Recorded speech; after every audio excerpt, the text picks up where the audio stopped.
Talk Sports, and tonight we have a live reaction to the Duke versus Kentucky 2024 Champions Classic matchup. College basketball is back, folks. I know college football is in full swing. We just had the CFP rankings reaction. I'll be talking about that a little bit tonight. But we got to talk about some college basketball. Earlier tonight, we saw Kansas knocking off Michigan State. Not a surprise there. I picked Kansas to win by around 10, and they won by 8. So got that spot on. Michigan State, they tried their best, couldn't get it done. But we got the headline matchup between two top 20 programs this year, with Duke ranked at number 6, Kentucky ranked at number 19. New look teams. Both teams have a lot of new players. Duke's got like 2 guys that we remember from last year, but basically with Kentucky, everybody's new, with Mark Pope taking over for John Calipari. No returning players for Kentucky. Got to get used to these guys. But Duke strikes first. They're up 2-0 on the Kentucky Wildcats. And like the broadcast team said, Duke has been dominating Kentucky recently. They won like 9 of the last 11 matchups. So Kentucky, definitely this would be a statement win early in the Mark Pope era to get them going off on the right track if they can get the win. As they can't get the win, it's not going to hurt their season or anything, but it's just going to kind of show that still, even with Calipari gone, and now Kentucky's got a lot more experience, they're still really not getting all that much better just yet. They're still going to be kind of a fringe top 25 team instead of being back to the elite blue blood status that they were early in John Calipari's tenure and way before that back in the Adolph Rupp days. And Duke's starting off really hot. What a play by Tyrese Proctor getting the bucket. They're up 4-0 on Kentucky. Kentucky down the floor, and it looks like Otega Oweh is getting fouled. He's going to be going to the line. He's the Oklahoma transfer. Kentucky, all of these guys are new. Trying to get used to all these names. Was so used to Calipari's guys. Even though they would go out every single year and you would have new players, you would get used to them, though, because of the fact that they would get recruited heavily, like they were 5-star guys. Most of these guys, probably most of you don't even know who they are. There are a lot of unknown guys. I mean, some of them had success, like Lamont Butler, transferring in from San Diego State. He had a lot of success at San Diego State. But Otega Oweh, yeah, he's pretty good at Oklahoma last year, but no one was paying attention to Oklahoma. Then you also got a guy like Amari Williams coming over from Drexel, Kobe Brea coming over from Dayton. Just a lot of guys most people don't know. But Otega Oweh, he kind of struggled at the line last year at Oklahoma. He does split those free throws. So it's 4-1, Duke with the lead. Duke's got the basketball, tons of talent. Cooper Flagg, well documented how good of a player he is, how good of a player he's going to end up becoming, even better than he already is. Con Newple's really good as well. But driving into the lane, it looks like Cooper Flagg was going in, and he ends up getting fouled.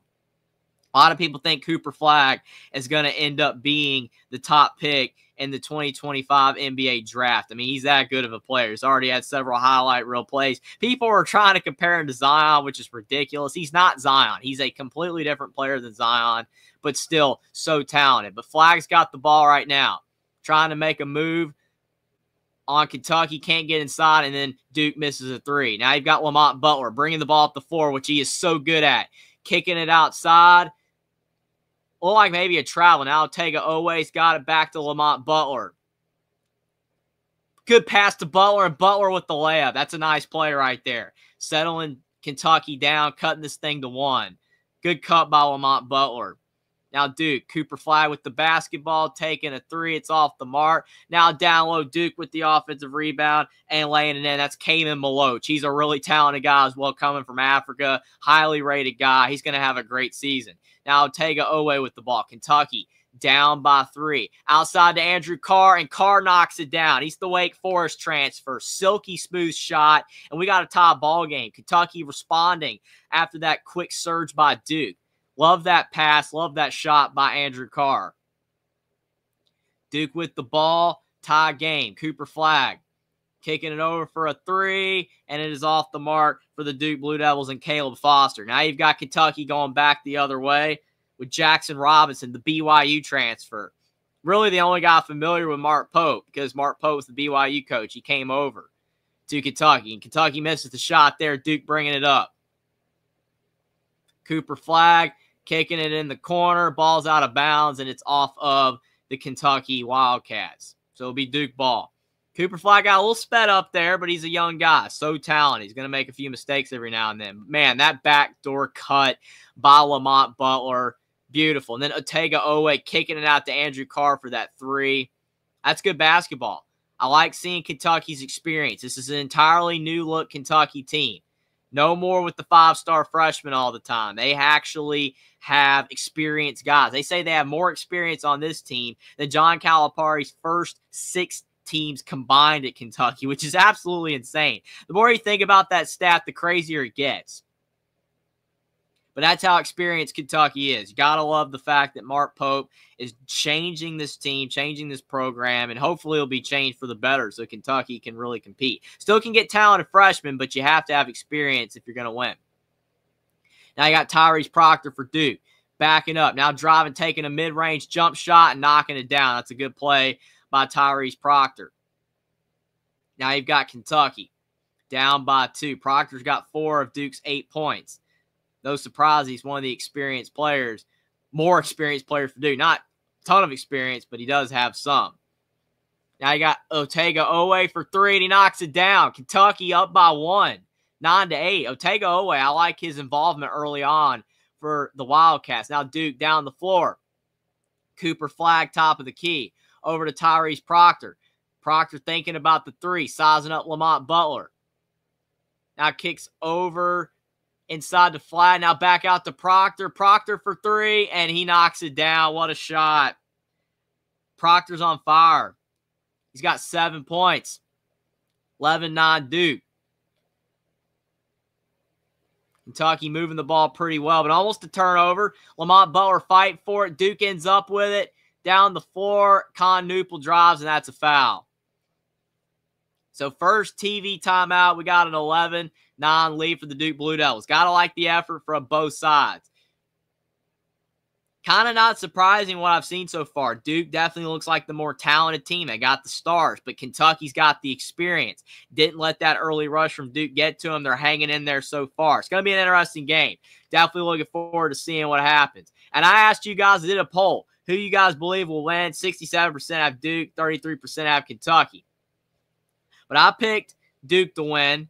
I think it's going to be close, though. I think this game's going to be closer than the Kansas-Michigan State game. I think it's going to go down to the wire. Whoever wins, it's not going to be by a lot. It's going to be a very hard-fought game. And I think the thing that really helped out Kansas coming into this game against Michigan State was the fact that Kansas already had that big game against North Carolina under their belt, and it showcased that they could win over a great team. Whereas Michigan State, Kentucky, and Duke, none of them have played a great program yet. Both Duke and Kentucky played cupcakes. Kentucky won over Wright State and Bucknell, whereas Duke won over Maine and Army. Nothing groundbreaking. But the one thing that they did showcase in those games is that they are really good teams. They blew out those small teams. They played very well. Didn't let them hang around. So I do think both Duke and Kentucky are going to be really good programs this year. I think Duke's going to be great based off their talent alone. Will they make a deep tournament run? I don't know. Teams with a lot of freshmen have really been struggling to advance in the tournament recently. That was a big reason when you look at Kentucky last year losing to Oakland in the NCAA tournament, which was insane. I mean, their freshmen were really good last year, but then when it came to tournament time, they struggled. They definitely got – the lights got to them. The moment got to them. And the fact that in college basketball, losing you're out, it's tough. It is tough. And that doubt and that mindset can creep in. So definitely that's been hurting Kentucky recently. So that's why John Calipari's gone to Arkansas. And it's going to be really interesting and something that people are going to be monitoring, for the next few years is, will Kentucky be better off without Calipari? And will Arkansas be better than Kentucky in the future? That's what I'm going to be interested to see. I want to see that. I want to see if Arkansas with Calipari will end up doing better than Kentucky. Because obviously Kentucky – they didn't move on from Calipari to be worse. They want to be better, so we'll see. Mark Pope, he was a basketball player at Washington, transferred to Kentucky, and that's the only reason he's here. He's at Kentucky because of the fact that it is his alma mater after, he played for Kentucky in his college days. So it means a lot for him, and he's going to want to win. And he knows the pressure of the job. He already said that when he got hired. He knows the pressure of the job. So I don't think it's going to be an issue for him. I don't think Mark Pope's going to be overwhelmed by the job. Now, whether he ends up working out or not, that's to be determined. We'll have to see based off, his performance the next few years. But I don't think he's going to, let it overwhelm him. If he fails, he fails and he gets fired. But I don't think it's going to be because the job is too big for him. and the pressure's too much. Mark Fox is the Kentucky associate coach, which is hilarious. I remember when Mark Fox was at California, and he had that hilariously bad, like 3-28 season. So definitely probably better for him to be an assistant coach. He did all right at Georgia, but not very good either. We got Proctor again in the corner for Duke, and he misses this time. That would have extended the lead for the Blue Devils. Now Lamont Butler driving down the court, trying to find the open guy. Kicks it to Andrew Carr in the corner, and Andrew Carr knocks down the triple. Good pass by Lamont Butler. Love Kentucky's passing so far. They're doing a good job. Now you got Duke bringing it back the other way. Cooper Flagg in the mid-range. Man, he's silky smooth. What a shot. 13-12. 1 point lead for the Dukies. 4 points for Flagg. Now I got Lamont Butler kicking to Garrison, and there is a foul. 14:59 to go in the first. We got Jeff saying he's here tonight. Appreciate that. And Jackson as well. And we got Jeff saying looking good so far for the Wildcats. Absolutely. Kentucky's definitely hanging in there. I mean, I won't say they've outplayed Duke, but they've definitely not let Duke's talent and athleticism get to them early. And they're hanging in there. And they've even led at some points. Now Kirk Crease is in, the transfer guard from Arizona and West Virginia. Very solid player. Never really improved from the beginning of his career, but very, very experienced guy. And he knocks down the three. Kerr Kriisa, good asset to have coming off the bench. He's played tons of college basketball. Kentucky is 4 of 4 from three, knocking down their triples. That is something that they struggled with John Calipari at the end of his tenure. Kentucky was not a good three-point shooting team, and right now they are 4 of 4 from three. Now Kerr Kriisa, it looks like a Duke player's getting into it. Sion James, a transfer guy from Tulane. Looks like him and Kerr Kriisa kind of push and shove it a little bit, and both saying that he's the one that's doing it. You gotta love it.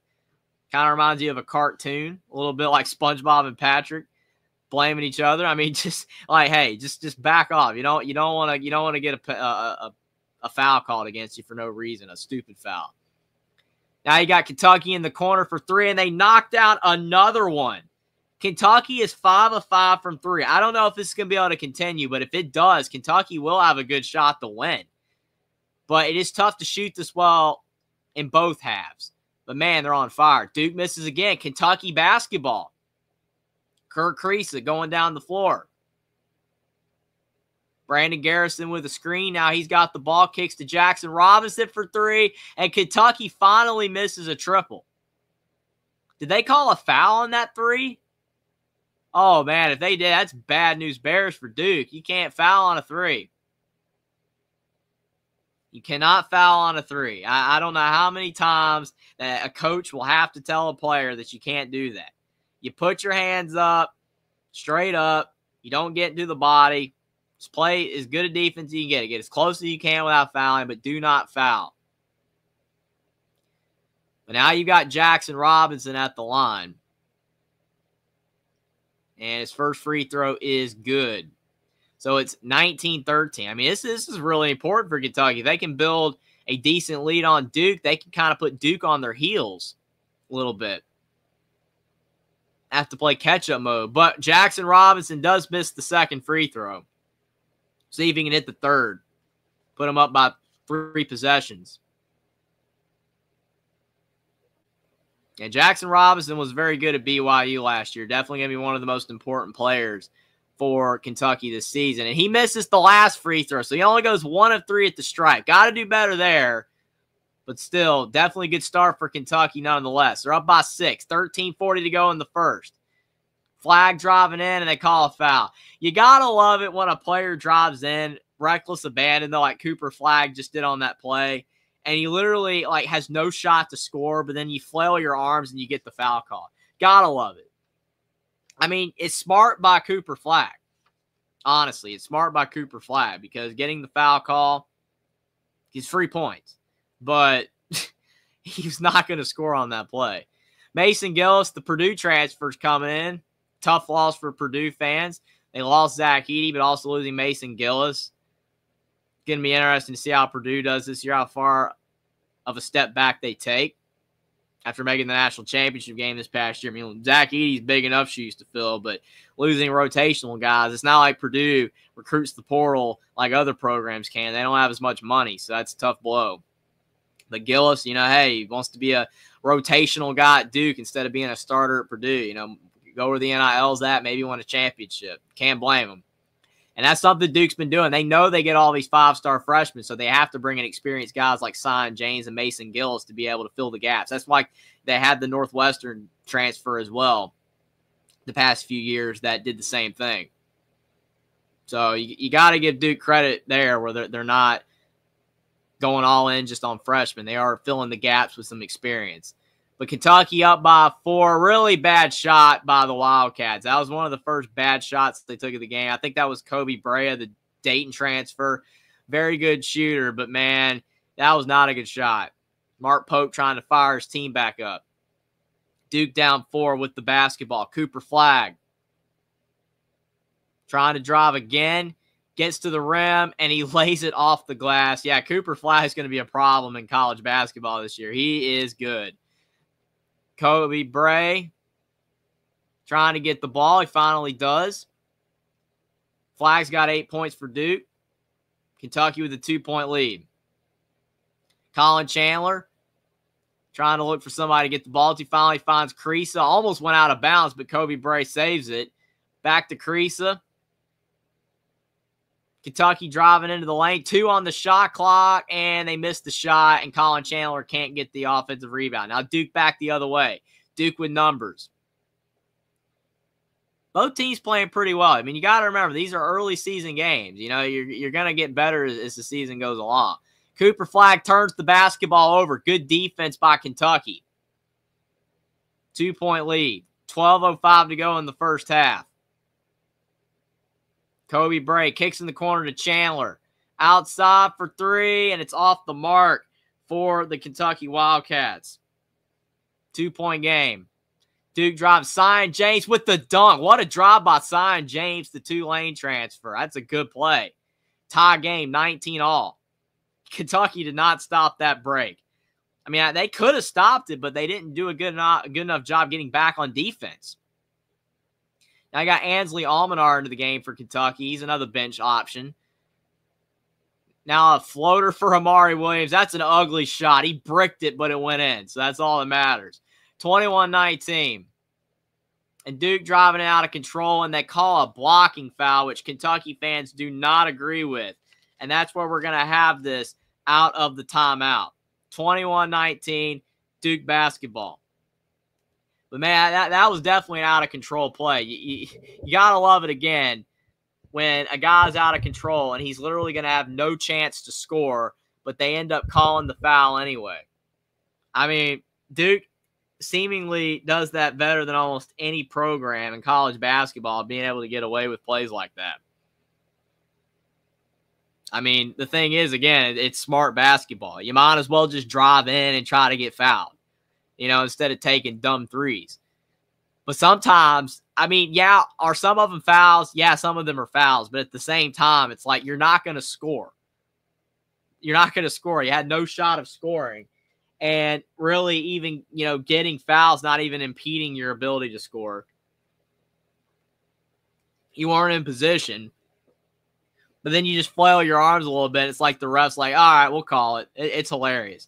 Jeff says Kentucky looks different, but they look decent. Absolutely. I think that is the best way you can actually describe Kentucky basketball right now. They're different. They don't look the same, but they're decent. And the thing is, I would even go as far as say they look good. It's different. It's not going to be the same Kentucky team anymore. I mean, they're still going to get talented players because in the 2025 class, they do have a couple of highly rated 4-star guys. I think they do have 1 5-star guy. But it's not going to be John Calipari's loaded classes where he has 5 5-stars coming in that are all uber talented. That's just not going to happen. Those days are over. But you don't need that to win. I mean, the only 2 programs that have even really had a ton of success using that model have been Kentucky and Duke. And even in the last few years, it hasn't really been working. I mean, Duke, the last time they won a title was 9 years ago. Kentucky won 12 years ago. So definitely, I do think the better option to go with these days is to recruit the portal, bring in some experienced guys, and then hope with your high school players. Yeah, you want some of those guys to go pro. Makes your program look great when you're getting guys off to the NBA, but you also need a couple of those guys to stay and kind of be like 3 or 4 year guys. Kind of like Duke had with Jeremy Roach recently. They had Jeremy Roach for a long time. Transferred to, I mean, if it wasn't for like having a guy like Jeremy Roach past few years, then you wouldn't have hardly any experience on Duke's team. And like even Calipari was trying that with like Oscar Tshiebwe. I mean, some of these guys that he was bringing in, he was trying to do that, but it just never completely worked. The freshmen were still the focus. And then the guys that he was bringing in just kind of weren't good enough. Like Antonio Reeves, he was a pretty good player, but it just didn't work all the way. And like I said, issue is with Duke and Kentucky, they just have such high expectations. I mean, if John Shire, like misses a tournament one year, I mean, it's going to be like the end of the world because like Mike Krzyzewski's standard was ridiculous. And with Kentucky, Calipari had his own standard early on, and all the guys that he brought in were clicking, and they were playing great. And they won the championship in 2012, and then it all kind of declined. Never got anywhere near those heights again, and Kentucky fans got mad. So, I mean, they technically didn't fire Cal. He just left. I mean, that kind of tells you something, though. But it's 21-19, Kentucky with a 2-point lead, 11:24 to go in the first. Been very entertaining game so far. I do think overall Kentucky's played a little bit better. But the last couple minutes has been swinging back in Duke's favor. Kentucky with a couple of bad shots, a couple turnovers. Duke getting their footing back. Cooper Flagg has been as advertised. He's not in the game right now, though. They got Con Newpel in. He's driving in, and his shot is off the mark. Kamen Maloch trying to save it, and it is out of bounds off the Duke Blue Devils. Good effort by both teams trying to get that ball, but Kentucky ended up winning out in the end. But man, Kentucky just so much different. It's crazy. It's so jarring. Even in this transfer portal era where you can almost lose everybody, there's not one familiar face. There is not one familiar face for Kentucky. Every single player on their team is new. They didn't have one guy from Calipari's team that stayed. Lamont Butler driving into the lane, and Kamen Maloch just erases that shot. Unbelievable. I mean, Lamont Butler's not a tall guy, but he's not that short. But Kamen Maloch made him look really small out there. So Lamont Butler to inbound. Finds Kobe Bray in the corner. And he takes a three, and it's off the mark. Looked like he kind of forced that one. Can he make that shot? Absolutely. But it definitely was a force. Duke down 2. Trying to tie or take the lead. Duke driving into the middle of the lane, and it is good by Caleb Foster. Nice play by Caleb Foster. Very talented guy in his own right. Tie game 21-all. Otega Owe over to Lamont Butler, and Kentucky's threes are starting to not drop. That was a big reason they had a lead a couple minutes ago. They've missed their last 3 triples. Now Foster driving in the lane, missing the floater, gets the ball back. Nice offensive rebound. Duke decides better of it to take the 3. Passes it back out. Now you got Caleb Foster with it again. 5 on the shot clock. Duke going up and with a reverse, and it's off the mark, and Otega Owe with the board. Otega Owe going down the floor to Amari Williams. Amari Williams driving into the lane. Got Kamen Maloch on him. And his shot is good. Are they going to call an and-one? They might call an and-one on that one. It has to be. That was continuation. They just put it on the board. They called it an and-one. Amari Williams just bullying in on the much more talented Kamen Maloch. Just somehow gets that shot to fall. Mark Pope is fired up over there. Look at him. Thing that's awesome about a game like this is even though I do prefer when games like this are at Duke or at Kentucky, even though this is neutral site, fans from both teams are there. It's a great atmosphere. Amari Williams, the 6'10 forward, transfer from Drexel at the line, and he did not knock down the free throw. Looked like he was going to, but it went out. But they called a lane violation. They just call a lane violation on Duke. That's something you don't see too often. But I guess, early season game. teams are antsy, trying to get a first statement win of the year. So you're going to have stuff like that, but you don't want to have a lane violation. It's a stupid penalty to get. Amari Williams' second attempt at the stripe, and that one goes in. So 24-21. 9:40 to go in the first half. Kentucky with a 3-point lead. Kamen Maloch kicking to Caleb Foster in the lane. Good double team by the Wildcats. Now you got Con Newpel, and that's a cheap foul on Otega Owe. That's one of those that foul is not earned at all. You know, you don't want to have a cheap foul like that. If you're gonna have a foul, you want to earn the foul. Definitely did not earn that foul, especially 20 feet away from the basket. Kentucky's got 6 fouls. Duke is 4. So that could help out Duke the rest of this first half if they can get Kentucky into the bonus. And Otega Owe, he's got 2 fouls. That's another thing to monitor. A key starter for Kentucky going to the bench. Oh, boy, how was that not a foul? Cooper Flagg in the corners, 3's off the mark. Kamen Maloch trying to save it, and he steps out. But, man, that was a massive collision. I honestly don't even know how that wasn't a foul. That had to be a foul. Guys flying around on the floor. Sometimes the cheapest foul is not a foul. Like it's just a little bump, but then when somebody gets like thrown to the ground, then there's no foul. I mean, I get letting them play, but why call the cheap fouls then? But regardless, Kentucky with a 3-point lead going down the floor. Lamont Butler, the steady point guard that he is, kicking over to Kerr Kriisa.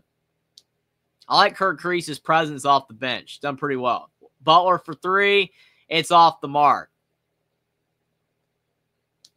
Kentucky's 3-point shooting has definitely gone cold.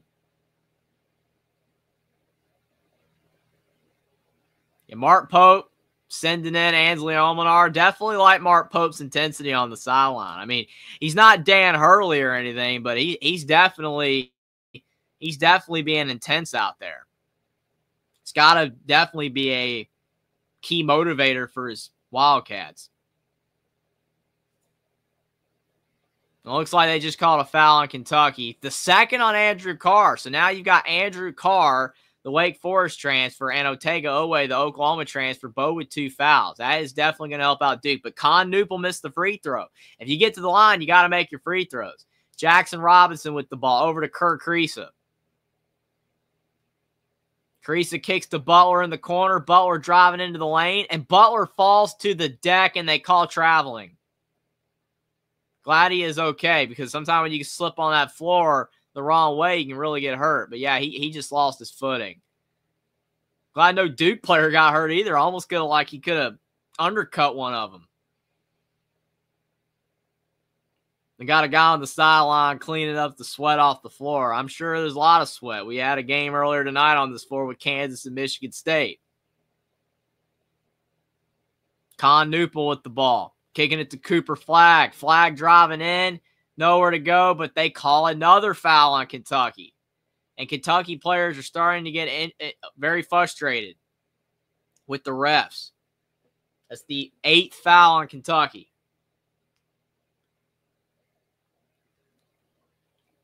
I mean, the thing is, it's really not a smart foul either. I mean, it wasn't terrible, but Ansley Almanar just kind of putting his hands low into the grill of Cooper Flagg. It's not really a needed foul. You don't have to do that. You don't want to keep picking up stupid fouls early in the game. You want to save your fouls to the end, to the second half at least. A lot of game left to be played. Cooper Flagg's got 9 of Duke's 22 points as well. He's been very key early in this game. Make that 10 because he knocks down the second free throw as well. Basically, I mean, he's the main reason Duke's in the game. Kentucky's 3-point shooting is why they're doing well, and Cooper Flagg's the reason Duke's doing well. So, 24-23. 1-point game. Lamont Butler kicking it over to Kerr Kriisa, to Jackson Robinson, back to Kriisa, and his shot is off the mark. Now you got Con Newpel kicking it to Cooper Flagg. Flagg in the lane, back to Con Newpel, And his shot is off the mark, but they called a foul on a three. There's our second foul on a three of the game. And Kentucky just keeps picking up fouls, and Mark Pope is furious. Man, that's weak. That is so weak. That is weak, dude. That is weak. I don't even know if I agree. I mean, he might have hit the pinky or something. I don't know. Dude, that's not a foul. That's not a foul. I don't think that there was much contact. It might have got the fingernail of that guy, but it wasn't much. But Con Newpel, though, regardless, he's knocking down his free throws, which Jackson Robinson earlier in the game did not for Kentucky. So that could be something that comes back to bite the Wildcats. Duke's now in front 25-24. Make that 26-24 after he knocked down the third free throw as well.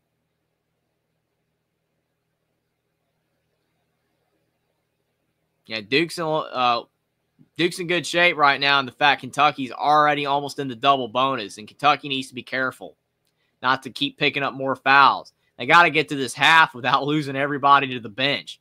Jackson Robinson trying to find an open man. Almost a turnover, and it's deflected out of bounds. But, yeah, you can see the tides turn a little bit. Duke's starting to get confident. And Kentucky's still okay, but, I mean, they're not going to be okay if everybody that they have on their team has to go to the bench. Garrison kicks over to Kerr Kriisa. Kriisa thought about the mid-range jumper. He takes it, and he misses with 1 second on the shot clock. Not a bad shot. After all that, he got a pretty good look. Cooper Flagg kicking over for a three. It's off the mark. And Otega Oweh with the rebound. Like a foul on Duke there, but didn't call it. Otega Oweh then loses the basketball out of control. Then you got Con Newpel to Cooper Flagg, and he lays it in. 28-24 Duke. And there is a timeout on the floor. Mark Pope does not want to wait for that under 8 timeout to finally happen. He's done. He does not like what he's seeing. I mean, what makes it so bad is that Kentucky got the lead that they did because they were hitting all these threes. Now they've gone cold. The refs are calling a lot of fouls on Kentucky. I mean, there has been a couple of missed calls on Duke, but I mean, most of Kentucky's fouls have been fouls. They're just kind of weak. So it's going to be interesting. Kentucky's just going to have to hold on, per se. They can't fall behind by too much. Jeff says an awesome game so far. Yeah, it's been pretty good. I mean, like I said, early season game, you're going to expect a lot of mistakes and sloppiness from both teams, especially since this is the first big game for both teams. And I don't think neither team's played that bad, but I am a little concerned for Kentucky. I mean, whenever you have a team that's ahead or staying in a game because they're hitting a lot of threes, you just always wonder if it's going to continue. And after Kentucky started 5 of 5 from outside, they've missed their last 4 or 5, so they're like 5 of 10 now. And now they got several guys on the bench with 2 fouls. I don't think Duke is anyone in foul trouble. And surely not Cooper Flagg, which is their most important player. Like, if he had 2 fouls, that would definitely help out Kentucky. But he's I don't even know if he has any. But it's going to be interesting to see what Mark Pope can draw up out of this timeout. He's going to have to find a way to settle his team down. Kentucky still got plenty of depth with a couple of guys they have on the bench with 2 fouls. They just don't need to add to it before the half. I mean, you got 7:32 to go. I mean, when you have almost a whole half of a half still to go, and you've already got several guys in foul trouble, I mean, it'd be different if it was like a minute to go in the first, but there's still 7 minutes left. So, I mean, if another player or two picks up another foul, then that could be an issue. And Duke's hitting their free throws. That's another thing. So if you put Duke on the line, they're not going to miss their free throws, it doesn't look like. Con Newpel missed 1, but Flagg's been hitting his. Newpel did miss, he did hit 3 more after missing that 1. So overall, Duke's been very good at the line so far. Definitely appreciate everybody for being here tonight. Like the stream down below. Subscribe to the channel if you are new. Share the stream out on social media. Appreciate Jeff and Jackson for tuning in. We got a lot of game left. It's a big top 20 matchup in college basketball. No college football's dominating the headlines, but Champions Classic's always a big draw. Definitely not going to want to miss the second half of this one. We're not even close to the end of the first half yet. Yeah, that was a big win for Kansas earlier tonight. Michigan State just has not had a lot of success in the Champions Classic overall. They're now 5-9 in the Champions Classic, and Kansas is 9-5. And Kentucky, they're 5-8 like Michigan State was before they lost tonight, and Duke's 8-5. So it'll be interesting to see if Kentucky ends up 5-9 in the event now like Michigan State, or whether they can go 6-8 in the event and Duke will fall to 8-6. People always get excited for the Champions Classic. For basically blue blood programs, Michigan State's debatable, but definitely Kentucky, Duke, and Kansas, premier programs in college basketball. Still always felt like instead of Michigan State, Indiana should have been in this event, but with Indiana being down and having some bad leaders in the past decade, they were not in this event. But Indiana definitely scheduling some tough opponents in the non-conference because they're the main blue blood in the Big Ten. Now they got UCLA in the Big Ten as well. But Michigan State's still a really good program. Duke driving down the lane after Kentucky missed. Con Newpel putting Duke up 6. And Kentucky almost turning it over again. They're getting sloppy. Otega Oweh missing the 3. Andrew Carr with the offensive rebound. Kerr Kriisa for 3, and it's off the mark. Kentucky cannot buy a bucket now. Duke down the floor. Cooper Flagg to Con Newpel. His 3's off the mark. And you got Amari Williams with the board. Now Kerr Kriisa down the floor. Kicking to Carr, and they call a foul on Duke. I think that was on Cooper Flagg for reaching in. That's probably his first foul. That's probably something that Kentucky's going to want to do is try to get Cooper Flagg in foul trouble before this half is over so that maybe they can get back in this game. Now that he's got a foul, I would definitely target him when you're driving down the floor. Oh, he does have 2 fouls. I thought he had one earlier in the game, so that was his second foul. That's great news for Kentucky. Have the best player on Duke's team out of the game. We'll see if Kentucky can make a run. If they can't make a run, then it's going to be maybe a long second half. They're still Sion James and Kerr Kriisa kind of pushing and shoving on each other. I'm like, why are they doing that? They don't even know each other. Not like they've gone against each other before, but maybe somebody said something. One of them, anyway, that irritated the other. And now it's like it's an ongoing battle. Andrew Carr driving in. It looks like they called another foul on Duke. So now Duke's got 6 fouls, 1 away from the bonus. Jeff says the Wildcats need to have it close to half, and that helps on the fouls on Duke. Absolutely. Like I said, Cooper Flagg is definitely a problem. You don't want him running rampant out there.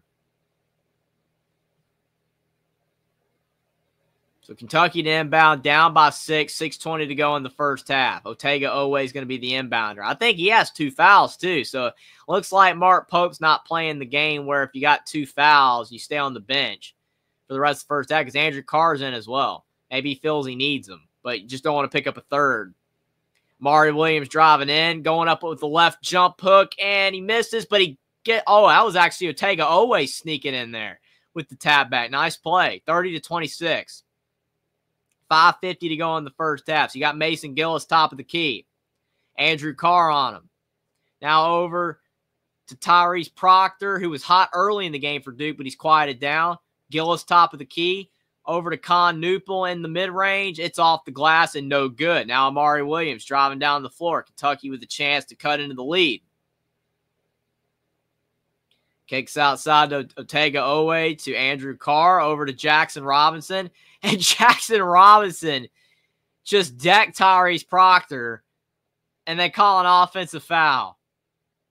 Now, I don't know. I'd have to see the replay on that. Yeah, he pushed off. Yeah, he can't do that, man. Jackson Robinson, you can't do that. Mark Pope having a talk with him. I like that. That's good. And Mark Pope's like, son, you can't do that anymore, man. If you want to have a shot to win this game, Yeah, that's not a smart play. That's not a smart play. And now Duke knocked down a 3. So it's 33-26. We got Will and D in the house. Appreciate you for stopping by. Says, hey, Jeffrey, his flag looking legit. Yeah, he's doing pretty good. He's doing pretty good. He's on the bench right now with 2 fouls, but he does have 12 points. He's playing well. Have had a couple nice shots. I mean, he's very talented. Kentucky finally knocks down another triple. They're heavily relying on the 3, though. They've already shot 14 of them. Now you got Con Newpel shooting a 3. It's off the mark. Kentucky with the board. Andrew Carr over to Lamont Butler in the lane. Butler with the step back, and it rolls off the rim. Gillis with the board. Over to Proctor. To Kamen Maloch. Back to Proctor. Proctor step back 3, and it's good. 36-29. Duke up 7. 4:15 to go in the first. And we got a timeout on the floor. I don't know. It can't be immediate timeout. Okay, that don't make any sense. Did Kentucky call another timeout? I don't think they would, but, well, regardless, they're going to the bench with 4:15 left in the first. They're not at the under 4 timeout, so that doesn't really make any sense. But now we're just kind of going back and forth. Kentucky scores and Duke scores. Kentucky needs stops, especially with Cooper Flag on the bench. So, definitely going to be interesting. See what happens. I mean, I think Kentucky's a good team. I do. I think they're good. I just think the issue is they just don't have that explosive talent that they've had. And it's going to be interesting to see how they adjust. It's a new program. It's a different program. Everybody's new. I mean, literally. Every player's new. All the coaches are new. I think they're going to be good. I mean, I think they're going to be a tournament team. I think they're going to be probably ranked most of the year. It'll just be interesting to see how good. Be interesting to see how good they can be. But I'm definitely not worried that Kentucky's going to be poor or anything. I don't think that, they're going to fall off a cliff and just be, like a 500 team or anything. They're going to be fine. They're going to be fine. But I will say that it is jarring because, I mean, my whole life I've been watching Kentucky basketball and it's John Calipari. It's just like you've come to know what to expect with Kentucky with John Calipari. And now it's just different. It's like Nick Saban being gone at Alabama. Now, obviously, Nick Saban and John Calipari, it's not the same league of coach. John Calipari's John Calipari is like, for some people, one of the most overrated coaches ever. And for other people, they think he's still really good. Whereas Nick Saban's like the greatest coach of all time. So it's not the same thing, but they've basically, for me, I mean, they've been at these respective programs my whole life. So it's just like you're used to seeing, that coach at that team. And now that they're, gone, it's the same thing. Like once Tom Izzo's gone at Michigan State, it's going to be jarring. It's just not going to be the same. Like, I mean, Tom Izzo's been at Michigan State longer than I've been alive. That's longer than Calipari and Nick Saban. But definitely, I mean, we're seeing Alabama still be good in football without Nick Saban. They're not as good, but they're still good. But it'll be interesting to see if Kentucky, with no Calipari, can they, be a competitive team. Because like I said, if you don't win enough at Kentucky, they're going to run you out on a rail. I mean, Mark Pope, I mean, it'll be gone. They don't care if he's an alum or not, They'll run him out on a rail. So definitely he's got to win. He knows the pressure. I mean, when you take a job like this, you know the pressure. Like Kalen DeBoer, when he took the job for Nick Saban in Alabama, he knew the pressure. He knew what he was getting into. And it's the same thing with Mark Pope. He knows the pressure. Definitely have to see if he can succeed. I think he can succeed. I remember when I made my video talking about Mark Pope getting the job. I think if I remember, I said it was like a B. It wasn't a bad hire. I don't think it's a bad hire. It's not like a home run hire, but it's not a bad hire. Sports Talk with Austin. Appreciate you being here. You say that it's a C. Yeah, I mean, we talked about this when it happened. I mean, I don't think it's bad. But we'll see. I mean, the issue is it's going to be the Kentucky fan base. Can they handle not being elite? Because they're not going to be. I don't think they're going to be elite. I mean, the thing is elite for a reason. You have to be fantastic to be among the top tier. And I don't think Mark Pope is a top tier coach. And Kentucky is a top tier program, but if you don't have a top tier coach, it is very hard to be at that top of the sport. But we'll see. Sports Talk with Austin. What's up, Jeffrey? The C was Ron Butt. Okay, I thought you were ranking the coaching hire. Okay. Sorry about that. That's hilarious. I'm doing all right, Austin. Appreciate you for being here. That's funny, man. That's funny. Well, we got a 7-point game here. The first half's getting close to a close. And Con Newpel, man. Con Newpel with a layup, man. 9-point lead. I mean, it's not getting out of hand, but Kentucky got to cut into this lead before the half, especially with Flag on the bench. And then a 3. That's a big shot. Big shot by the Wildcats. 38-32. 6-point lead for the Duke Blue Devils. Kentucky's hanging around. But those 7 of 15 from 3 is why they are where they're at. Can they keep up the hot shooting? Proctor in the lane. Kicks to Kamen Maloch, man. What a play. Kamen Maloch he's going to be an issue. He's fantastic. And then a steal. Con Newpel taking it away from Otega Oweh. Oweh's had a couple bad turnovers. Got to be more crisp with the basketball. Can't be loose with it. Duke doesn't even have a turnover yet. And Kentucky has 6. And Kamen Maloch cleaning up the mess. Duke up 10. Lamont Butler with the basketball. Top of the key. Kentucky trying to slow this thing down. Kicks to Andrew Carr. Carr should have gone up with it the first time. But, hey, he did draw a foul. So maybe it worked out in the end, especially if he does knock down his free throws. But it looked like if he had gone up with it quicker, he could have laid it in immediately.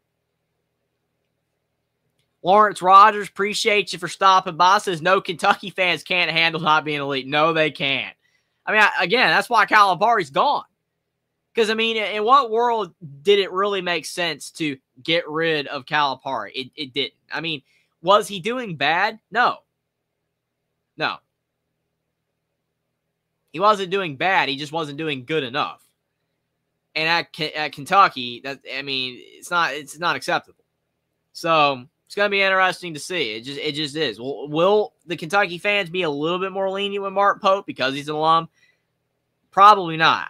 Maybe there's a chance. Maybe. But I don't see it. I just hope they give him enough time to see what he can do, though. You can't fire him after 2 or 3 years because if you do that, then that's going to make Kentucky not look as desirable of a job because why is the coach going to want to go there knowing that they're going to get fired? Yeah, that turns into that effect, kind of like Auburn football. You know, you just can't do that. But I agree with you, Lawrence. I mean, they can't handle not being elite. And we'll see if their wish of Calipari being gone ends up paying off. But they call a foul on Duke for over and back. That helps out Kentucky. Down by 8. If the Wildcats can hit their free throws here before the half, they can cut into this margin a little bit. That's the big difference in this first half has been the free throw advantage that Duke has had. But Duke is starting to creep up the fouls a little bit. So that's definitely going to tilt back in Kentucky's favor. I mean, if they're only down by like 4 or 5 at half, that's a win. That's a win. I think Kentucky fans would take that. Amari Williams at the line, knocks down the first. Nice free throw from the big man. It's a 7-point game. They just need stops because Duke's been really good on offense in this game. You don't want this game going into the 80s if you're a Kentucky fan, the 80s or 90s. You want it more into the 60s and 70s if you're going to have a shot. He knocks down both, so 6-point game. 42-36, 2 to go in the first. Kentucky 7 of 11 at the line. Duke is 7 of 8. Duke driving in, going up with it, and they lay it in. Nice shot right there by Caleb Foster. 44-36. Andrew Carr with the basketball, still with 2 fouls. Mark Pope rolling the dice.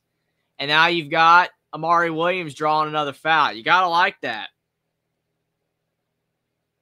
But by Kentucky being aggressive.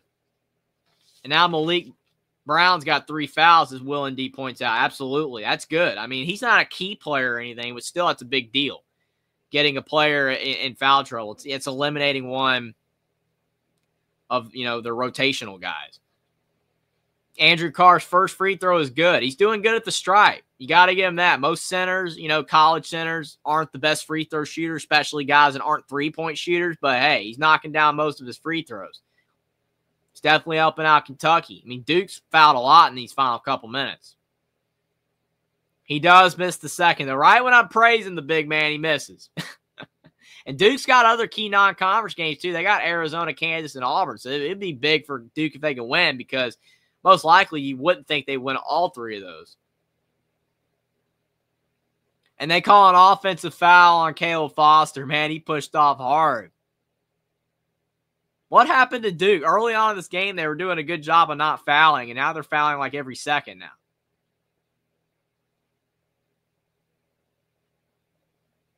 Six turnovers by Kentucky, and that was literally the first turnover by the Duke Blue Devils. That's crazy that you go almost an entire half without a turnover. Very disciplined from the Blue Devils, despite the inexperience. Kentucky missing another shot, though. 1:15 to go in the first. Caleb Foster with the basketball. Kentucky needs this around 5 at the half. If Duke scores here, it's going to be almost impossible. Tyrese Proctor over to Con Newpel, who's had a really good first half. Mid-range shot, and that's silky smooth. He looks like the shorter version of Cooper Flag. Both are great. 46-37, 50 to go in the first. Amari Williams, top of the key, trying to find somebody to get the ball to. And almost a steal, but it's out of bounds. Duke playing very aggressive. Yeah, Con Newpel's like the number 6 prospect, whereas Cooper Flag is the number 1 prospect for the draft. So very similar players, just one shorter. If Con Newpel's as tall as Cooper Flag, he'd probably be right behind him at number 2, because their games are very similar. Kirk Kriisa over to Amari Williams. The Duke faithful on their feet. Williams driving in, misses the layup, and now you got Proctor going down the floor. Duke driving into the lane. 30 seconds left. Con Newpel, top of the key. 20 seconds left. Now Duke's going to run down the clock for the half. Don't want to give Kentucky much time to do anything with it. 5 seconds between shot clock and game clock. 5 on the shot clock. Con Newpel driving into the lane. Loses the basketball. Now Amari Williams going down the floor. And then a stupid turnover. Amari Williams, that was a bad pass. You cannot do that. And Mark Pope just kind of looking on in disgust on that one. I mean, you got to appreciate the big man hustling down the floor, trying to get some fast break points. But, man, that pass was terrible. Now Duke's going to use the use it or lose it timeout. 5 seconds to go. Trying to draw up a play to go up by over 10. That'd be a tough blow to Kentucky, because they have kind of hung around for a long time. But unfortunately, if they fall behind by over 10 at the end of this first half, that's a loss. That's not a win. They needed this to be closer. Definitely not getting it done. Will says Duke looks much better than Kansas did. I agree with that so far. I mean, Kansas against Carolina looked great. Now, on defense, second half, not so much. But they did look really good. They did look really good in the first half against Carolina. And overall against Michigan State, they look fine. I mean, Kansas is talented. They're deep. They're really good. I think Kansas is going to be one of the 3 or 4 best teams in college basketball this year based off their talent alone. And they got a lot of experience as well. But in this game so far, yeah, I would say Duke's looked better. I agree with that. I don't think Kentucky's looked bad, but they've been a little sloppy. Very heavily reliant on the 3, which is fine as long as you're hitting your 3s, but definitely that can run out. So we got 5 seconds left. Duke running down the floor, trying to drop a play. 1 second. Caleb Foster gets blocked at the rim. And is that the end of the first half? They're going to call it into the first half. So 46-37. Very entertaining first half, but Duke definitely looked like the better team for the vast majority of that first half. Outside of that little flurry Kentucky had where they were 5 of 5 from 3 early on, Duke controlled most of that first half. Going to be interesting to see if Kentucky can come back in the second half and get the win. Will says they will be as lenient with Pope like Nebraska was with Scott Frost. I agree. I think they will. I mean, Nebraska did give Scott Frost a long time. They did. So, I mean, it's kind of one of those things where, you know, I mean, he lost all those close games. I mean, they kept giving him chances. They kept trying, you know, they kept trying to give him more time. But, I mean, at the end of the day, I do think that, you know, they made the right decision to fire him because, I mean, Nebraska, they need to get better in football. I mean, they've been bad for so long. It's honestly pathetic. It's honestly pathetic. And, I mean, if you're Kentucky, I mean, as long as Mark Pope's doing well enough, then they don't need to, you know, be, you know, brash and you just get rid of him quickly because that's going to tank your program. It'd be one of those deals where you get rid of him too quickly and he's doing all right, then you're going to end up getting someone worse. So we'll see. I mean, if Kentucky has like 2 or 3 seasons and they're like 500 or worse, then get rid of Mark Pope. But yeah, they do need to give him some time. They need to give him some time. They definitely don't need to fire him just because of the fact, like, oh, you know, after 2 years, you haven't taken us to an Elite Eight. You took us to a Sweet 16, but we want an Elite Eight or better. That would just be ridiculous if it was something like that. Sports Talk with Oz said, who is your preseason prediction for Duke? I said 27-5. Yeah, I didn't even get around to making, like, preseason predictions for basketball, like, for every team or the major teams. Didn't have time. But, yeah, I think I would have probably said something with Duke, maybe like around there, maybe 26-6 or 25-7, something like that. I think that would have, you know, probably sufficed. I mean, 27-5 is possible. I mean, they're really good. They're really deep, really talented. They got a lot of experience, but it's tough to win that many games. Like, you're going to lose some games. So I would probably say within the 25-27 range. I think you're on the upper echelon of it, but that's fair. That is absolutely fair. Lawrence Rogers said, I think we'll be lenient on Pope, but I have a feeling Cal's going to make the Elite Eight this year. Not sure how fans will feel in that case. Yeah, that's a good point. I'm serious, though, that it does have to do with Arkansas versus Kentucky. Literally, it does. Kentucky fans are going to be comparing themselves to Arkansas for the next few years. If Arkansas is doing better than Kentucky, then they're going to be mad. And it's like, what are people going to do? Oh, you should have kept Cal then. You should have been happy with Cal. That's what's going to happen. That's what's going to happen. So, for Mark Pope probably is hoping. I mean, he's not probably hoping for anybody to fail, but it would be good for Mark Pope if John Calipari doesn't do well at Arkansas. And if Kentucky does better than Arkansas, then that will end up making Mark Pope therefore look better, and that Kentucky did end up making the right decision to get rid of Cal, which is basically what they did. Even though it wasn't official, like they got rid of him or whatever, they basically did. So, for Mark Pope, if Calipari is going to Elite Eights and Final Fours at Arkansas and Kentucky's barely scraping into the tournament, then yeah, they're gonna be mad. Kentucky fans are gonna lose it. So definitely that comparison to Arkansas is definitely is gonna be going on for years to come. And I think the worse Cal does, it makes Mark Pope look better.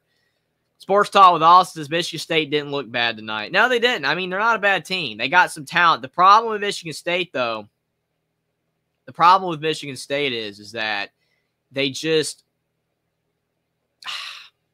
I don't know. I feel like the main issue with Michigan State is that they just don't have enough talent like Duke or Kansas or Kentucky or teams like that or Carolina. They have talent, though. They just don't recruit maybe as highly as they used to. They still get good players, but even some of the guys that they have gotten, they haven't hit. They haven't hit as well as they've done in years past, and I feel like that's a problem. I feel like that's definitely hurting, Michigan State. I mean, because like Xavier Booker, he was a 5-star guy. They brought him in. He hasn't really done too well. He's got talent, and I think he's going to get better. But he needed to kind of be that anchor, Xavier Booker, and he's not. And other guys, I mean, Jaden Akins is good, but it took him years to develop. And like by the time he gets really, really solid, they lose a guy like Tyson Walker. It just hasn't all come together for them to have, a really good team. That's the problem. They have a bunch of players that develop kind of slowly, and by the time a certain player gets good, that other really good player left. And they don't use the portal that much. He did bring in Frankie Fiddler from Omaha, who's been good, but like Izzo's kind of like Dabo. He doesn't really use the portal much. And he also doesn't have a lot of depth. Like, that's another thing. With not using the portal, you're not like Duke where you're bringing in Mason Gillis. You're bringing in Sion James, these transfers that are going to be backups for you behind these talented guys. Whereas Michigan State doesn't really have the depth. So, yeah, Michigan State's not bad. Good team. But they got limitations in the current day, especially the way Izzo coaches. Yeah, Will, you can call in if you want. Absolutely. Absolutely. If you want to call in, I've sent you the link. So definitely wouldn't mind if you want to call in. Absolutely. I'm sure you probably have your thoughts on John Calipari and the Kentucky situation. But yeah, I mean, it's gonna be interesting. I mean, it's gonna be something I'm gonna be monitoring for a long time when it comes to, Mark Pope and Calipari. I mean, I'll be looking at it for a while. Because I mean, I'm sure this is gonna be a debate for years to come. I mean, and Mark Pope, I don't think that's necessarily fair to him, but like I said, he signed up on that when he took the job. He knew about the pressure. He already knew it was going to be this crazy. So, Will says, I think Cal will do just as well with Arkansas as he did with Kentucky, no deep tournament runs. And see, the thing is, though, Arkansas's expectations are lower than Kentucky's. I mean, they have a rabid fan base, too. They want to win, but their expectations are lower. Hey, Will. Man, did you Michigan State, about Michigan State, if they just had a shooter they could get to in crunch time and make the clutch shots at the end, it would be better. But they're lacking that guy. Tyson Walker was that guy the last couple of years, but the unfortunate thing is that they didn't have anybody else. Yeah. I mean, Tyson Walker was really good. I mean, he had many clutch shots, but they didn't have no help for him. I mean, and he was so short. He was 5'11", 6 foot. So he was a mismatch defensively. So, yeah, I agree with you. This year, I mean, just looking at their team, they got a bunch of players that a lot of programs would love to have, but they don't have that standout guy. Yeah. Did you see Villanova lost again? Oh, I did not. I did not see that. I watched that game, man. Because who did they lose to? They lost to St. Joe's, the Big Five game, those Big Five games they have in Philly. They fell apart in the last 2 minutes. It looked like they looked like a freshman high school basketball team. All the stupid mistakes they're making at the end, man. That was the worst I've seen them look. I think I don't think he'll last the season, Kyle Neptune. I think he's done. I mean, the thing is it was funny how bad it was. It was yeah. I mean, you're coming off Jay Wright. You're coming off Jay Wright in the national championships that he won. And when you immediately follow up that, you can't drop off that hard. I mean, no one was expecting him to win a national championship or do anything like that. But you can't be this bad. You cannot be this bad. I mean, he's toast. You can't be losing to Columbia and St. Joe's. It was at St. Joe's because it was a Big Five game. And it was they were yelling Kyle, Neptune, the student section were. They were yelling the coach's name at the end. It was funny.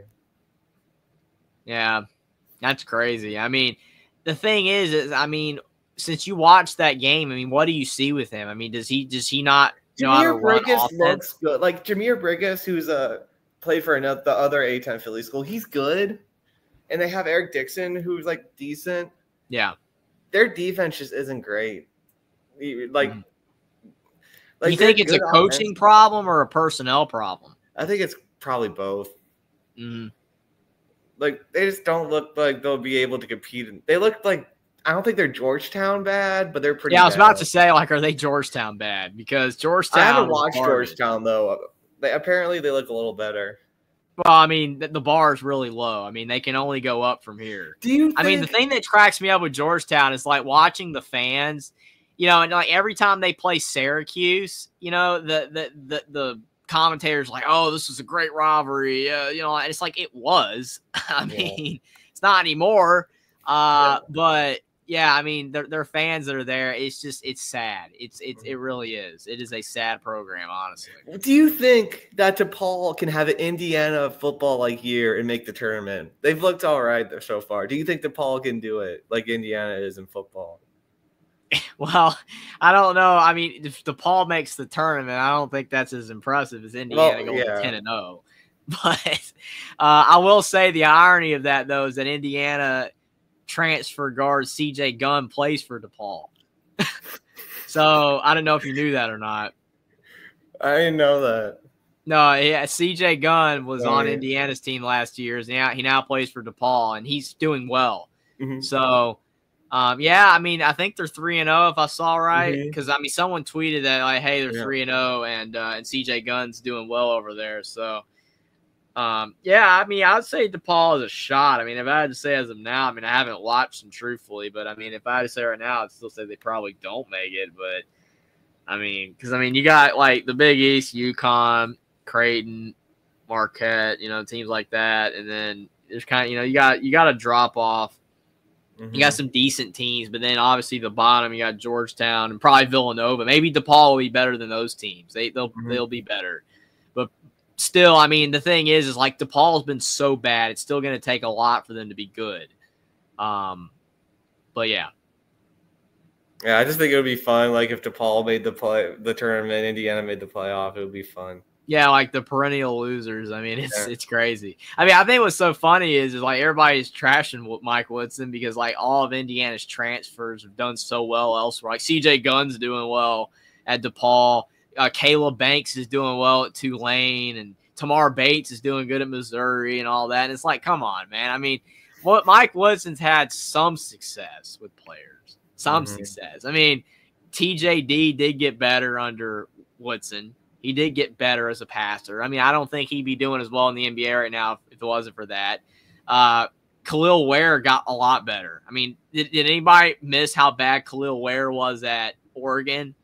He got a lot better in Indiana. I mean, it's not all bad. Mackenzie Mbaka is much improved this year. I don't know if you've seen Indiana at all, but Mackenzie Mbaka is looking really good. But I don't know. It's just Mike Woodson. I mean, he's not as good of a coach as Curt Cignetti, no. But people are acting like he's like the bottom of the barrel coach. Like he's the worst. Well, people always say that like people trash on his coaching on offense. They're like, oh man, I'm watching a Mike Woodson offense. This stinks. Like that's what a lot of people say.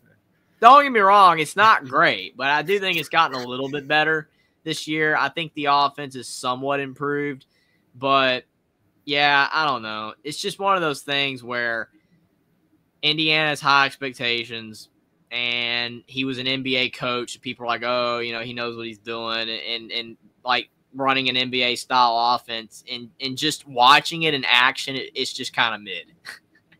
it's not that good. It could be a lot better. I mean, I think Mike Woodson's a C- to a C coach. He's not garbage. He's just not great. He can recruit somewhat. He's got pull in some areas, but in execution, it's not great. I think Indiana will make the tournament this year, and they'll probably maybe win a tournament game, but not much more than that.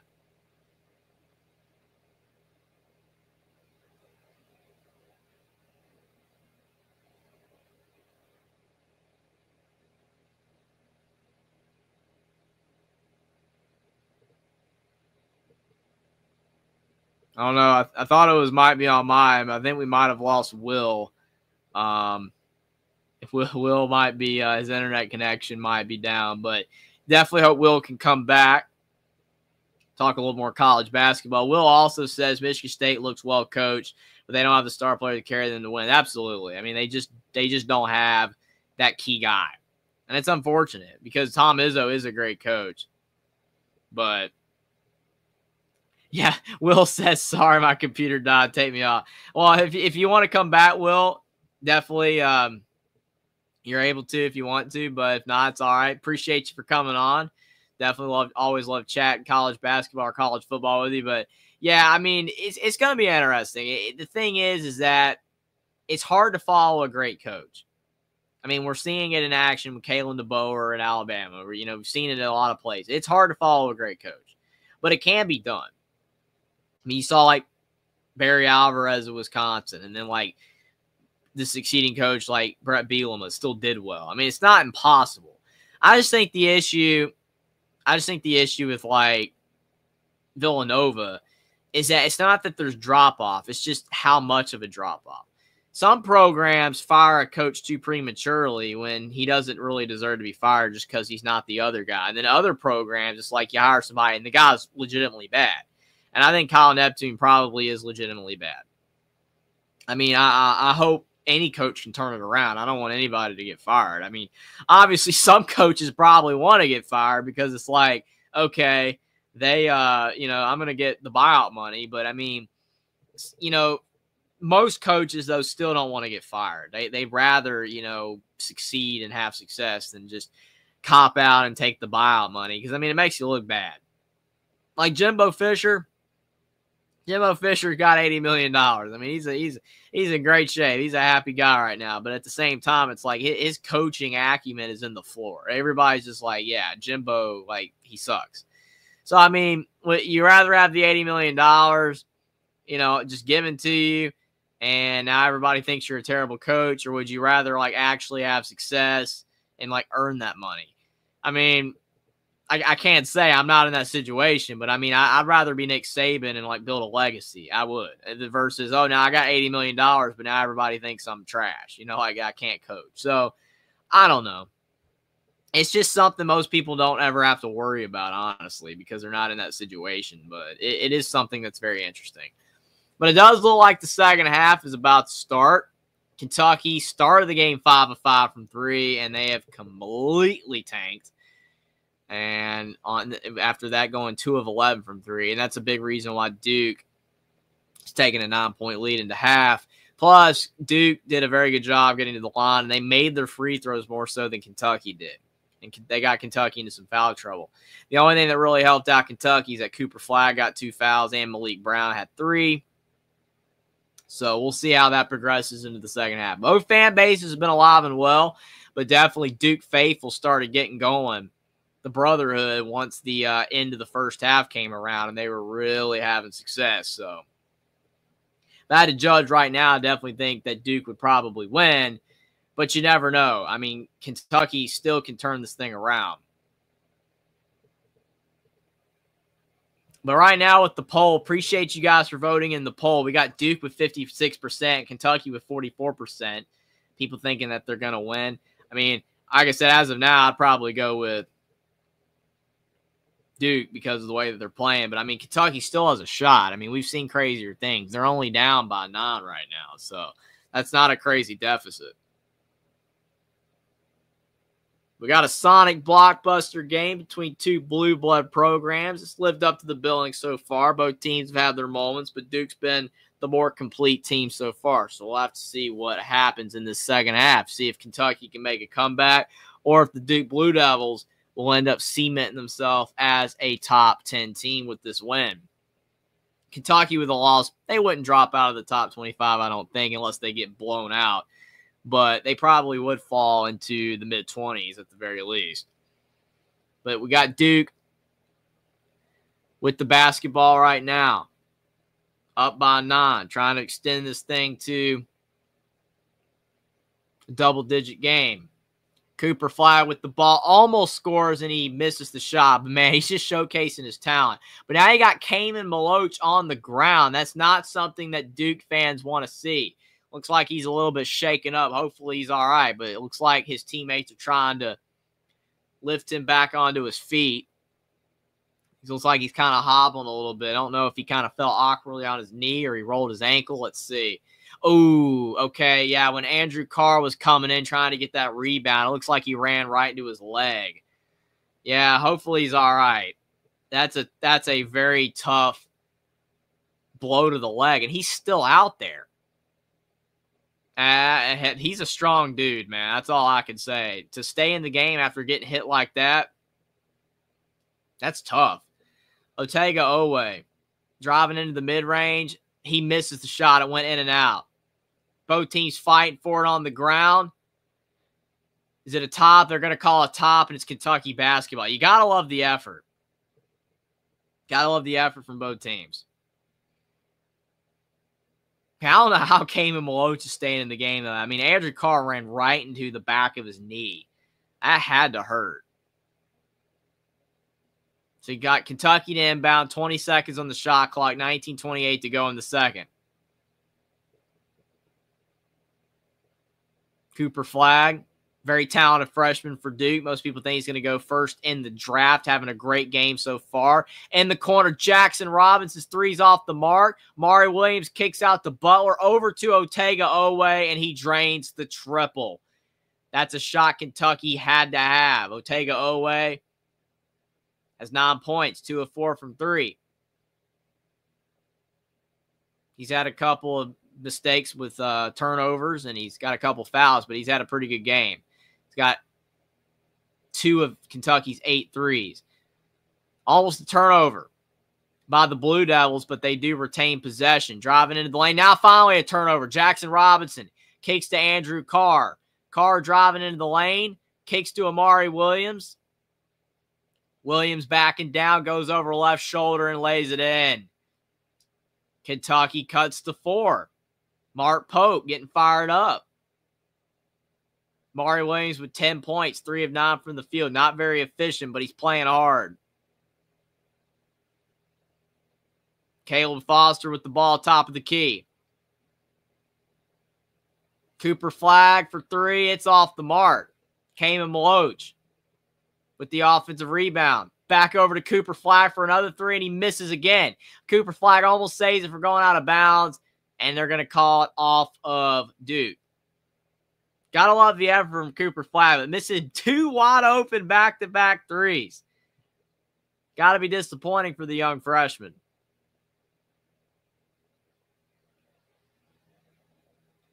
Yeah, that was a good shot by Otega-Oweh. Kentucky needs more of that. But you got to love the fact that the Wildcats have ramped up the intensity in the second half. Lamont Butler off the dribble, trying to drive into the paint. Kicks to Otega-Oweh. Oweh driving in. And I think they're going to give it back to Kentucky. Man, Otega-Oweh can sometimes drive into trouble. Got to have a tighter handle on the basketball.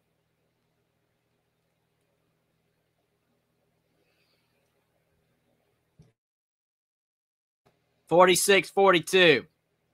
17:55 to go in the second half. Lamont Butler, the inbounder. Otega-Oweh coming over. What a backdoor screen. But then Cooper Flagg with the block. What a play by Cooper Flagg. That looked like it was going to be an easy layup for Otega-Oweh. But Cooper Flagg, man, showing off that athleticism. Now he's fouled on the other end. Look at this play. That is an incredible block by a young freshman, dude. That's a great play. That's unreal.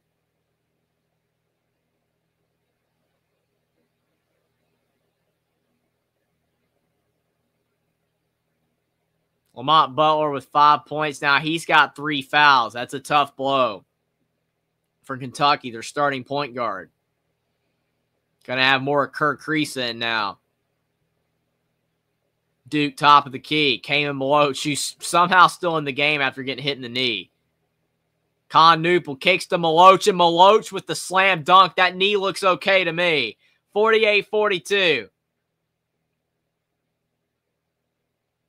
That's an incredible play. Con Newpel is falling to the floor.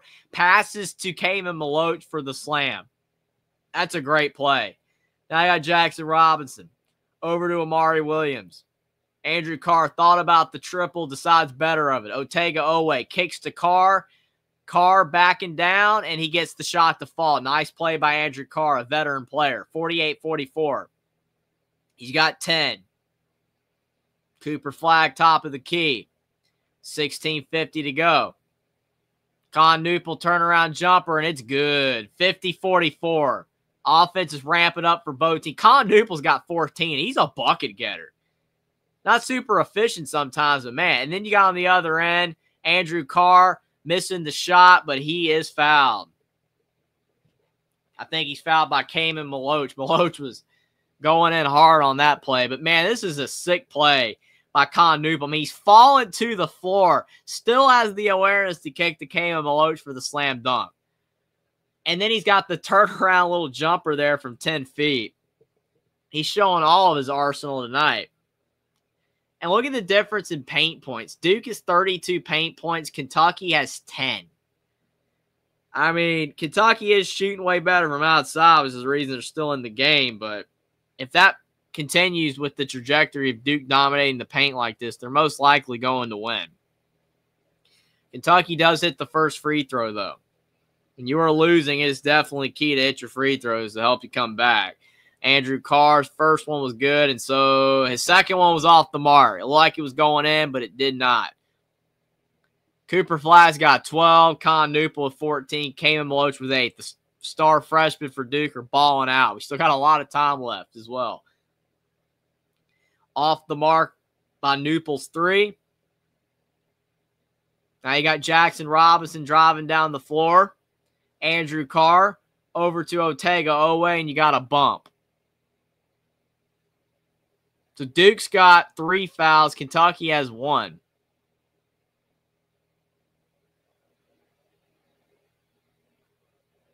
Definitely going to be interesting to see if Kentucky can get Duke in foul trouble, kind of like how Duke did to Kentucky earlier in this game in the first half. That might be able to help Kentucky come back, but they're going to have some type of advantage because Duke is on fire in the paint. Andrew Carr with the basketball, kicking almost over to Otega Owe, but decides to get it to Jackson Robinson. Robinson has nowhere to go. 1 second on the shot clock, and it's a shot clock violation. Great play by the Duke Blue Devils. The whole team did a great job shutting down Kentucky on that play. Jackson Robinson, I don't even know if he was aware that the shot clock was expired. He was like about to go down like 2 seconds. He's just dancing around. I don't even know if he ever saw the shot clock. That shows you how good a defense Duke did on that play. And that's one thing with this game. The defense from both teams has been kind of spotty. It hasn't really been great defense from both teams, but at the same time, the effort's been there. And that's what you want to see as a coach early on in the season. Like maybe all your intangibles aren't there yet. Maybe you haven't really, squared away like how your defense is going to play, what player is best defending, a certain type of player, like scheme-wise or whatever. But as long as the effort's there, if your heart is in it and you want to win, sometimes that's enough early in the season. But definitely by at least late December, early January, that's when you kind of start having to figure out your players and how you want to run, your offense and defense completely. I mean, even by now, you should have a great idea. But still, it's going to kind of be altered and changed a little bit by the time you do get to December and January. By then you should, have your team figured out. If you're still having to make a lot of changes that late in the season, then something's wrong. Either you're just not that good of a team, or unfortunately injuries happen, and that's the worst case scenario. That can wreck any team. I mean, there's so many what-ifs in college basketball history of like teams. If you could go back and be like, oh man, if this player hadn't have got hurt, we would have won it all that year. I mean, that's happened so many times.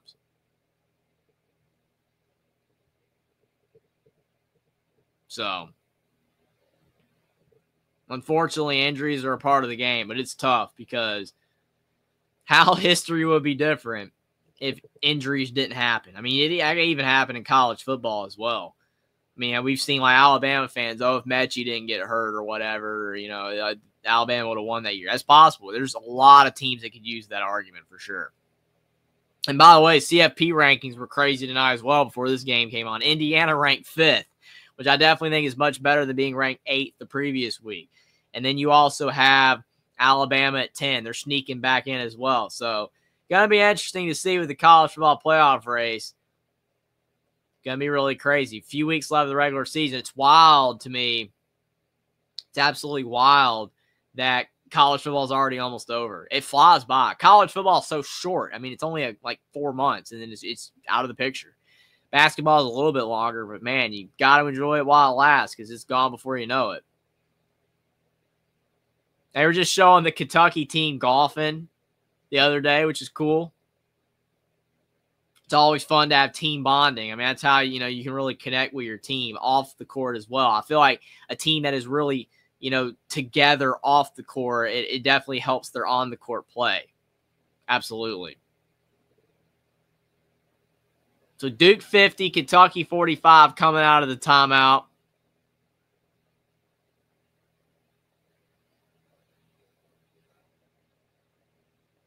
You got John Shire talking to the ref. Probably trying to figure out, hey, why are we getting all these foul called? It can be frustrating, but, hey, sometimes they're fouls. Your team's not perfect. But Duke with the basketball.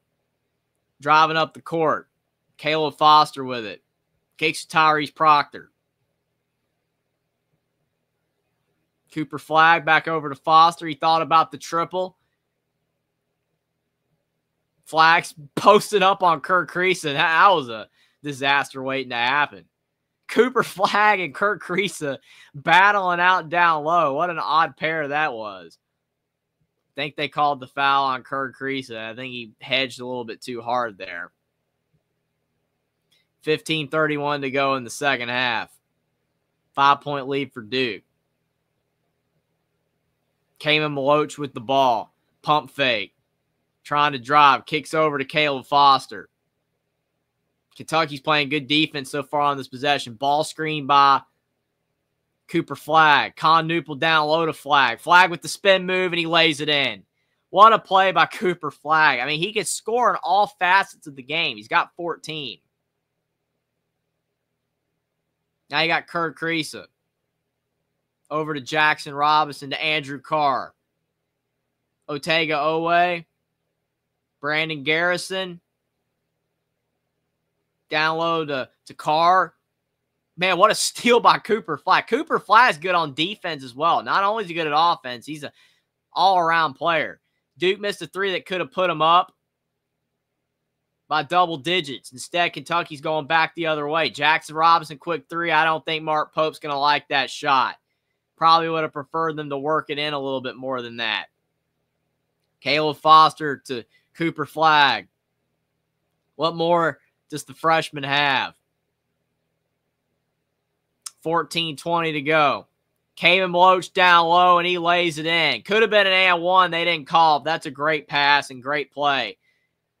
Now Brandon Garrison down low. We're going back and forth here. 54-47.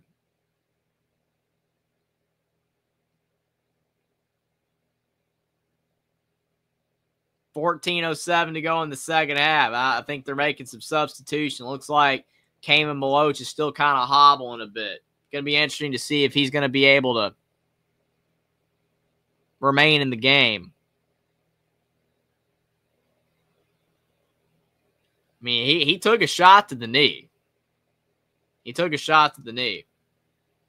definitely not something you want to see if you're a Duke fan because you're going to want him for the rest of the season. I mean, I think he should be fine. It's probably just a little bit of a strain, but he definitely doesn't need to play if he's injured. Tyrese Proctor over to Con Newpel. Newpel driving into the lane. Misses the shot. Kentucky with the board. Kentucky needs points. I feel like Kentucky's a bit sped up right now, though. Duke's kind of speeding them up. Jackson Robinson into the lane. Misses the shot. Cooper Flagg with the board. Why not? He's everywhere. Then down low to Zion James. I mean, Cooper Flagg getting the rebound, bringing it up the floor, passing it to his teammate. I mean, he's doing all of the little things. Ball's out of bounds, and they're going to call it off of Kentucky. 56-47. I think they called it off of Duke, actually. Like they were calling it off Kentucky, but it's going to be Kentucky basketball. 9-point game.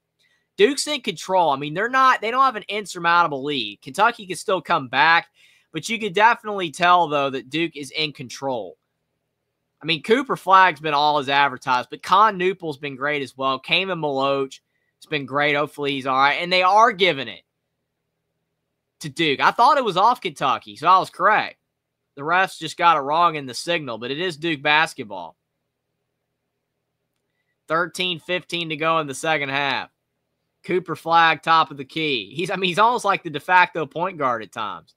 Flagg driving in, misses the shot, and I think they called a foul. 13:10 to go in the second.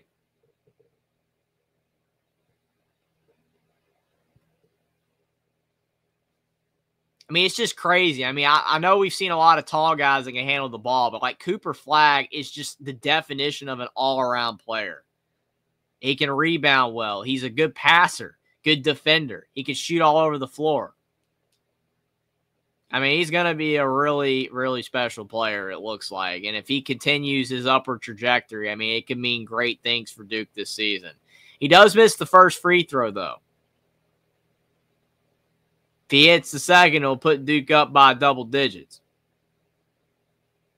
Being up by double digits is like a psychological thing. Of like it feels like you're not in the game as much anymore. So it'll be interesting to see if Kentucky can handle that. But Cooper Flagg, he misses the second as well, misses them both. About the only thing he's done wrong tonight, besides a couple of fouls. This is Kentucky's chance. They keep hanging around, being down by around 7 to 9. They need to find a way to cut into this lead, or Duke will eventually pull away. Lamont Butler with kicks to Kobe Brea, and Kobe Brea knocks down the triple. The best shooter in college basketball this past year, percentage-wise. He's having a good start to this season as well, and it looks like Duke's got a player on the ground, Zion James. It looks like his shoulder is hurting. Hopefully he's all right. That'll be a tough loss for the Duke Blue Devils. I mean, he's only a bench guy, but still, he's a key contributor. Had a breakaway layup recently. Looks like he's got a stinger in his deltoid muscle of his shoulder. He's hurting. We'll see what happens. It's probably on that screen. Yeah, he just ran into a bigger guy, Amari Williams of Kentucky, and he'll probably be okay. It's just that initial running into it probably kind of popped something a little bit. So hopefully he'll be able to come back. You never want to see injuries. 56-50. 12:30 to go in the second half. Caleb Foster driving into the lane. Has nowhere to go. It's good defense. Good cutoff by Kentucky. Driving into the lane. Caleb Foster's layup is no good. Still good defense from Kentucky. But that shot, he probably still should have had it, but couldn't get it to fall. Now you got Otega Oweh driving in, and he missed an easy layup. You got to hit that shot.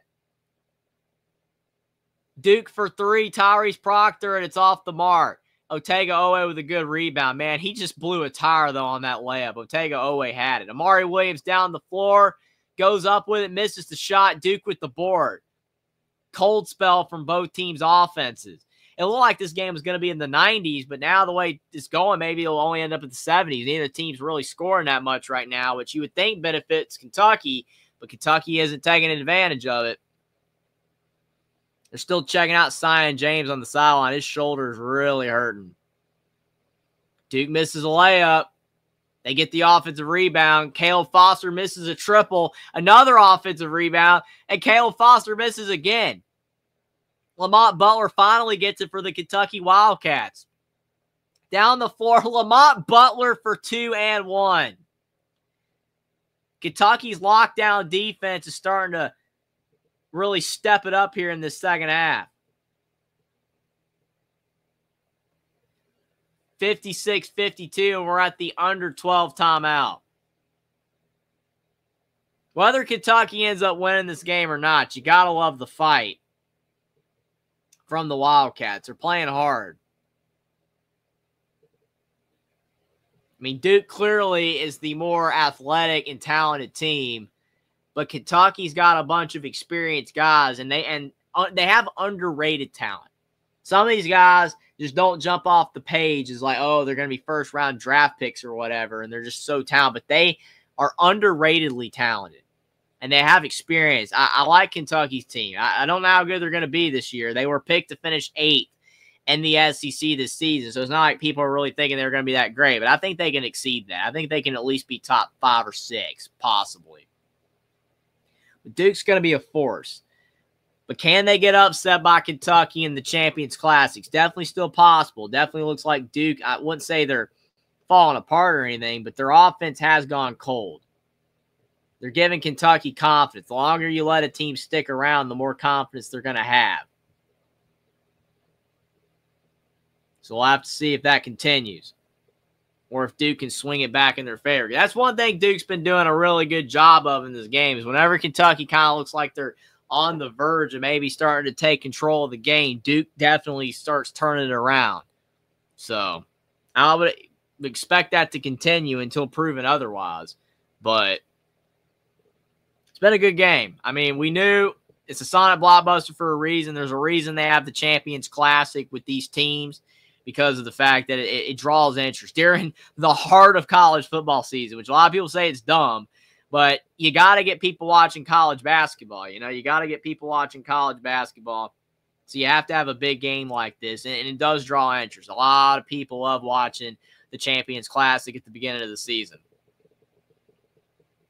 It always signals to me that college basketball is back. I mean, like this year, it just snuck up on me. Like college football is going on, you know, enjoying the great season Indiana's having, Alabama, you know, the storylines with them, no more Nick Saban, all that kind of stuff. It's been a crazy year. And then, like, college basketball, like, the November 4th came, and, like, college basketball returned. I was like, it did? Like, I didn't even, like, wasn't even completely paying attention. It just kind of snuck up on everybody. There's been a couple of big games so far. I mean, you had, like, the Arkansas-Baylor game, the Baylor-Gonzaga game, Tennessee-Louisville. There's been some big games. But until now, you don't get that focus. Even Carolina-Kansas. Like, that was on ESPN2.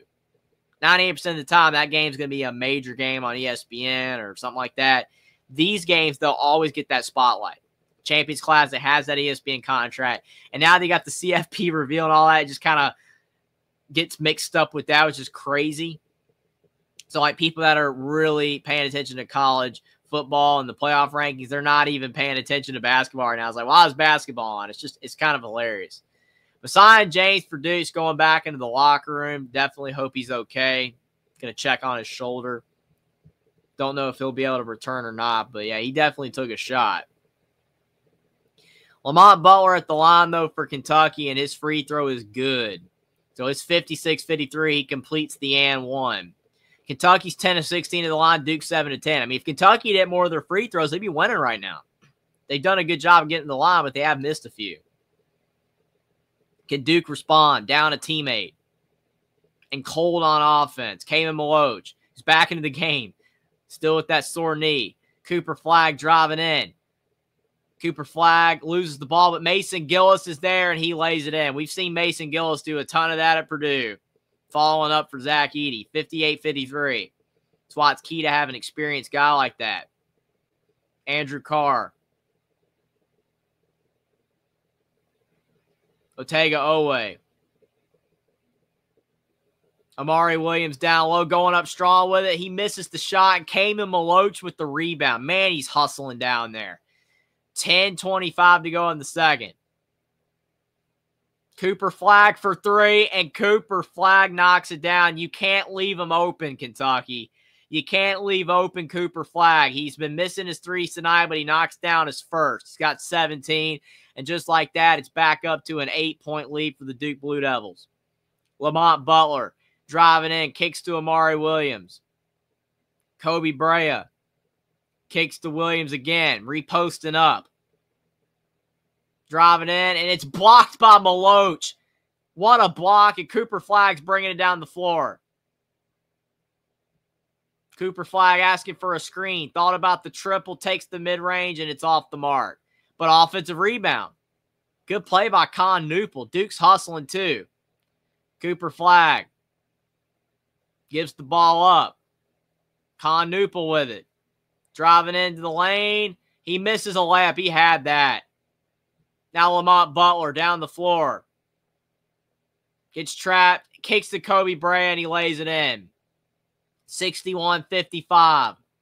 6-point game. Love the ball movement from Kentucky. Lamont Butler could have taken it himself, but passed it to his teammate for an easier layup. Duke's got 40 points in the paint. Kentucky was 16. Jon Scheyer's going off about something. I don't know. I think he might be subbing out Kamen Maloch again. I mean, he's hobbling. He needs to stay out of the game if his knee's bothering him. I know he wants to play, but he's hurting. You can tell.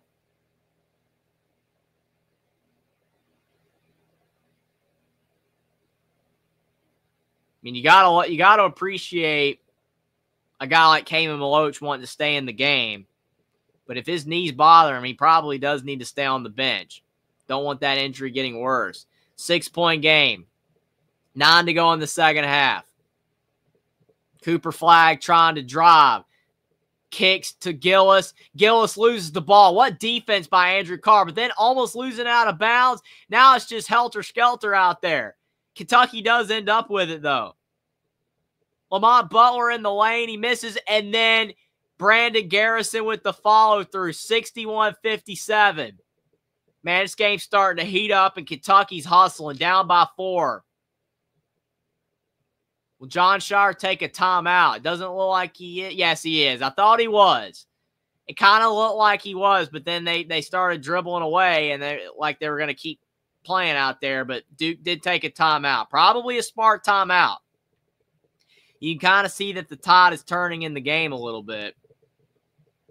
And if you're Duke, you got 3 timeouts left. Probably the smart move to take one right there. Because, I mean, Kentucky fans are getting on their feet. Duke has controlled the entire second half, but Kentucky's on a little bit of a run, starting to out-hustle the Blue Devils. Probably, again, a smart timeout by Jon Scheyer. Now, what will he have drawn up out of the timeout? We'll have to see. But if Kamen Maloch can't return, I bet he comes back into the game because he keeps trying to come back. Right now, he's got one of those, like, massage little things that kind of help, with your knee or whatever. Definitely to stay loose and stuff. He'll probably come back in. But if Kamen Maloch can't come back in, I do think Duke's in some trouble because he's been a big key to their, ability to keep Kentucky out of the paint. Kentucky has not really had a lot of paint points, and it's mostly been because of Maloch. He's been great down there, clogging the paint. Lawrence Rogers says Butler's hustle's keeping Kentucky in this. Yeah, Lamont Butler's been great on both sides of the ball. And the thing is he is a veteran guard, an experienced guard. This is something that Kentucky's not used to with all these 5-star freshmen. It's a different type of team. It's a different type of, roster. But Lamont Butler, you got to love his ability, to keep fighting down there. He's shorter than most of the guys out there, but he's got so much experience. He was really good at San Diego State. I mean, he led them to a lot of success. Big reason that, they made the tournament run that they did recently. Definitely like Lamont Butler's game. He's fun to watch. But, yeah, I agree, Lawrence. I mean, if it wasn't for his hustle, and honestly, I mean, still dating back to the first half, Kentucky's three-point shooting, I mean, they were really shooting the ball well at first in this game. Duke has hit a couple shots from deep in the second half, but still most of their game's been inside. Kentucky's not been able to slow them down, which is crazy because Kentucky's got a lot of bigs as well. Brandon Garrison, Amari Williams. But they have not had a lot of success keeping Duke out of the paint. So if they can't do that for the next 8 minutes and 29 seconds, they probably won't win. But like I said, Kamen Maloch being on the bench, that's not good either for Duke. So we'll see if he can come back. Probably another reason Jon Scheyer took the timeout, maybe to see if he can get the breather and be able to come back in. But he is hobbling out there. And all things considered, I think Kentucky's done a pretty good job on Cooper Flagg. But, I mean, Cooper Flagg's just so good. I mean, he's going to get his points. Yeah, he's hurting down. I mean, Maloch is on the ground holding his knee. I mean, I've been saying it the whole second half. He needed to go to the bench. He's not healthy at all right now. He's hurting. Is he coming back in or not?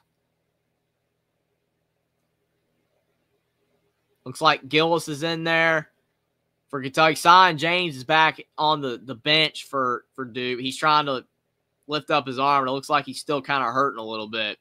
So Duke suffering some casualties, a couple injuries to key guys. Yeah, Maloch is not in. I keep him out if he's still hurting that bad. Gillis misses the three. Kentucky with a chance to make this a one-score game. Kentucky, those Wildcats just keep scratching and clawing. Kobe Brea with the ball. He's hit some big shots in this game. Brandon Garrison trying to find Lamont Butler. He does. Butler kicks over to Andrew Carr for three, and Carr's three is short. Decent look. Couldn't get it to fall, though. That would have been big for Kentucky. Would have cut it to one. Now you got Cooper Flagg. What will the freshman phenom do next? Top of the key. Nowhere to go with the ball. Finally finds Proctor. Proctor to Flagg. Flagg in the mid-range. Goes up strong, and it's money every time. Every time he gets to that elbow and he hits that 10-foot shot. Otega-Oweh. Drives, cut off at the baseline, kicks outside to Brandon Garrison, and he knocks down the triple. Maybe his foot was on the line. I don't know. I think it was. It looked like a three, but his foot might have been on the line. What a shot, though, nonetheless. 63-59. Brandon Garrison having a pretty good game. Only 6 points, but he's impacted it in various ways. 7 to go. Getting to crunch time. Cooper Flagg. Top of the key, mid-range again. It's off the mark. Kobe Brea with the board. Love the rebound and hustle by Brea. Down low to Brandon Garrison. What a pass by Kobe Brea. Showing that he is more than just a shooter. That's a great pass. 63-61. 6:35 to go in the second. Cooper Flagg over to Con Newpel. Didn't even look like he was ready for that. And what a block by Otega-Oweh. Oh, my goodness. 6:31 to go in the second. And the Kentucky Wildcats are fighting back in this one. We got a good finish on our hands, folks. 2-point game. The Duke Blue Devils have dominated for the vast majority of this game, but Kentucky making it interesting down the stretch. They still have a shot. And I love the expressions and emotions coming from the Kentucky bench, from Mark Pope and even the assistants. Definitely giving a lot of juice and life to the team. I mean, when your coaches are showing energy and showing fight, it's going to bleed over to the players. It always does. I mean, you can have a coach that's more soft-spoken and doesn't say much. But in that case, you have to make the words you do say be very impactful. But, you know, if you're very loud and very emotional, that can also work as well. But it has to be authentic. You can't just be doing it to be doing it. Got to be authentic, and the players will read that.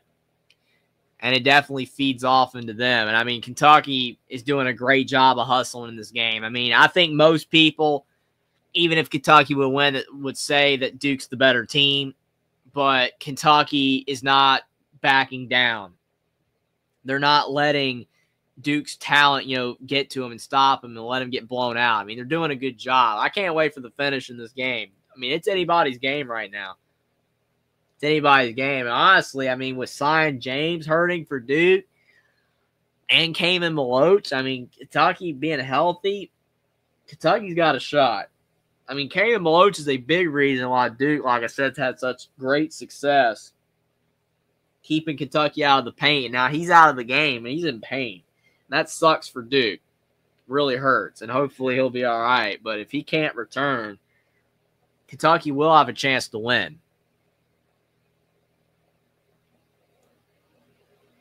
Because you're starting to see, like, Brandon Garrison and even Amari Williams get paint points. Kentucky's paint points have been absolutely abysmal up to this point, but they're starting to rack up some paint points because Kamen Maloch isn't in the game. I'm sure John Shire knows that, but he's going to have to determine whether Maloch is healthy enough to come back into the game or not. Otega-Oweh fired up. I mean, he had a great block on that other possession. I mean, it could have been an easy layup, but he erased it.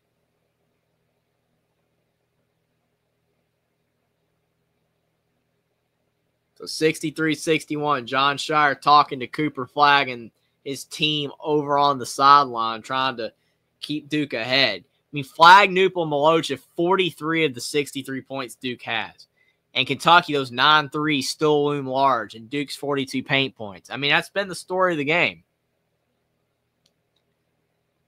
Who's going to have the answers in the final 6:31? Still looking to see if Cayman Maloch is coming back out there for Duke because, like I said, I mean, his impact on this game has been massive. And now that he's injured on the sidelines, that's tough. It does not look like he's in, so he's still feeling it. So Duke's going to have to maybe go the final 6:30 without him. Proctor in the corner, off the mark. Andrew Carr with the board, but I think they called a foul. Mark Pope does not like the call. He's incredulous. He's incredulous on that one, but maybe Brendan Garrison got in the cookie jar. We'll see. I don't know about that one, man. I don't know. That's a little weak in my opinion, but hey, they've caught a couple of fouls that really weren't on threes earlier in the game, so it is what it is for Kentucky, but that's a tough blow. I mean, Brendan Garrison doing a good job on that closeout, and I don't really think he really got Proctor all that much, but the refs called it anyway.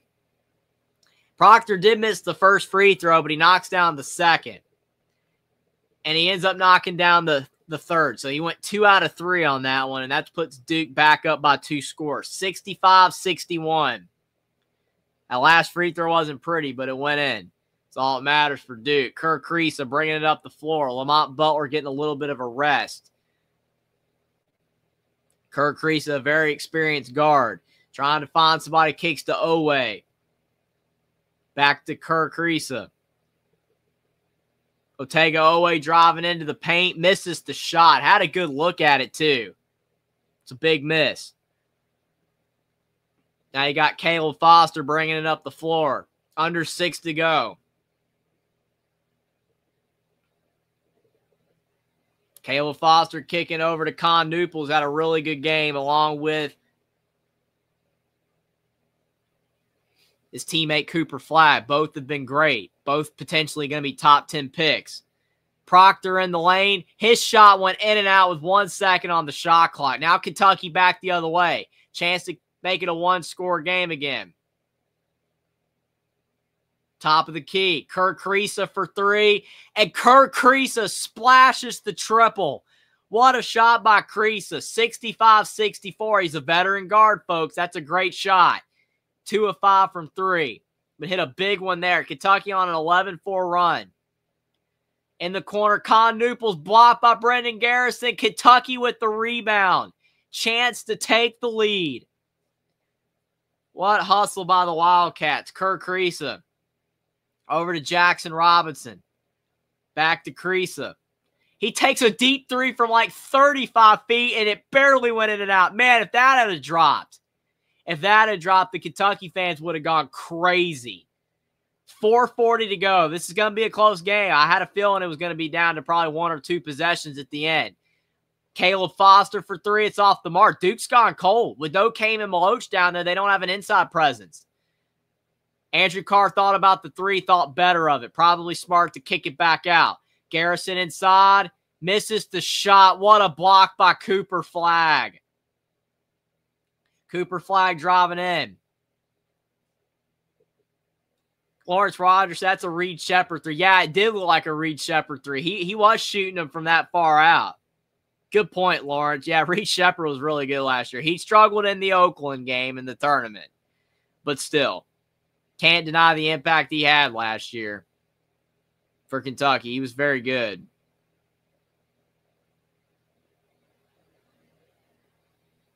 Kentucky's 3 of 6 from 3 in the second half. Duke 1 of 10. Duke's been terrible from 3. They've just been great everywhere else. Now, Cooper Flagg, those at the line. You don't want to see that if you're a Kentucky fan because he's been knocking them down. But he's just so good at getting to the line. Only Duke player in the last 40 years to total 50-plus points, 25-plus rebounds, 10-plus assists in first 3 career games is Cooper Flagg. Yeah, I mean, that shows you how special of a player Cooper Flagg is. I mean, he's already breaking records at Duke, and he's only 3 games in. That's crazy.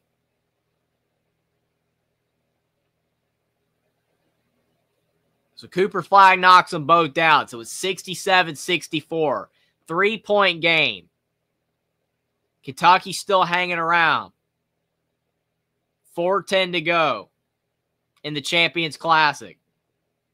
Lamont Butler, top of the key. It took Kerr Kriisa out. He did a good job spelling him. Amari Williams on the right elbow, looking for somebody to get the ball to. Kicks to Andrew Carr. Carr in the lane, goes up strong, and he scores with a blocking foul. Man, that was close to a charge, but he might have been inside the little arc down there in the paint. What a play by Carr. 67-66, 3:57 to go in the second. Again, we got a game, folks. This is going to be a great finish to this one. I mean, I love these teams right now. I mean, Duke's, like I said, the more talented, more, youth. It's going to be top picks in the draft. But then you got Kentucky, man. These guys, they just wanted a shot, right? Andrew Carr coming from Wake, Otega Oweh, Oklahoma, Jackson Robinson, BYU. Jackson Robinson had a bad game, but he's a good player. He's going to have a lot of success this year. Kerr Kriisa coming over from Arizona, West Virginia. Just so many guys. Lamont Butler, San Diego State. I like this Kentucky team. Like I said, don't know how good they're going to be. They might not be, they might not be like a top 15 or 20 team when it's all said and done. But this Kentucky team is going to be competitive in the SEC. They're going to be competitive. They're going to be a top 25 level squad this year. But again, just interesting to see versus Arkansas. That's what Kentucky fans want to see versus Arkansas. Are they better than Cal? As long as they're better than Cal, right? It's gonna be interesting. Lawrence Rogers says your prediction looks pretty close. And I appreciate it. I think, if I recall, I said 78-74. Duke, if I believe. And the thing is that, honestly, with Kaman Maloch being out, I mean, it could be the other way, 78-74. Kentucky could win. I mean, I think Kentucky's got a great shot. I mean, Kentucky's got a great shot to win this game. I really do believe when Kaman Maloch went out, it definitely opened up the middle for Kentucky. I mean, you're seeing Andrew Carr taking it in. You're seeing Brandon Garrison get points. Amari Williams. These guys are really starting to find the rhythm now, getting inside with no Maloch on the floor. I mean, Cooper Flagg, he can defend down low, but he can't do it all. So definitely gonna be interesting to see if Duke brings him back in, but I don't think he comes back in. He was in massive pain on the sideline. Zion James being out too, so Kentucky's got to take advantage of this. Sometimes things bounce your way. Duke's got a couple injuries. Kentucky's got to take advantage. They're hustling. Still down by 1. Love the atmosphere in the Champions Classic as well. Both teams showing out. It's always the case with Duke and Kentucky. Kansas as well. They got a massive fan base. Mark Pope's been very vocal on the sideline. I mean, like I said, most people didn't think he was going to be a great hire. I still was mixed on it. I'm still mixed now, but I do like what I'm seeing from him. I think there's a lot of positives to take away from this game, even if they don't win. Are they going to bring him back in? Does it look like Kaman Maloch is coming back out there? He might. It looked like they were still working on him a little bit, but yeah, he's coming back out there. I wonder how that's going to bode for Kentucky. But Kentucky still has a free throw. Andrew Carr has a chance to tie this game up, which seemed to have been improbable earlier in the second half when Duke was leading by around 10. His free throws up, and it's good. We got a tie game, 67 all. Maloch is back in. He still doesn't look 100%, but he wants to win, so we'll see.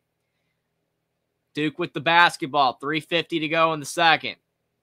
Caleb Foster over to Cooper Flagg. Flagg trying to drive. Good defense by Oweh. Flagg misses the shot.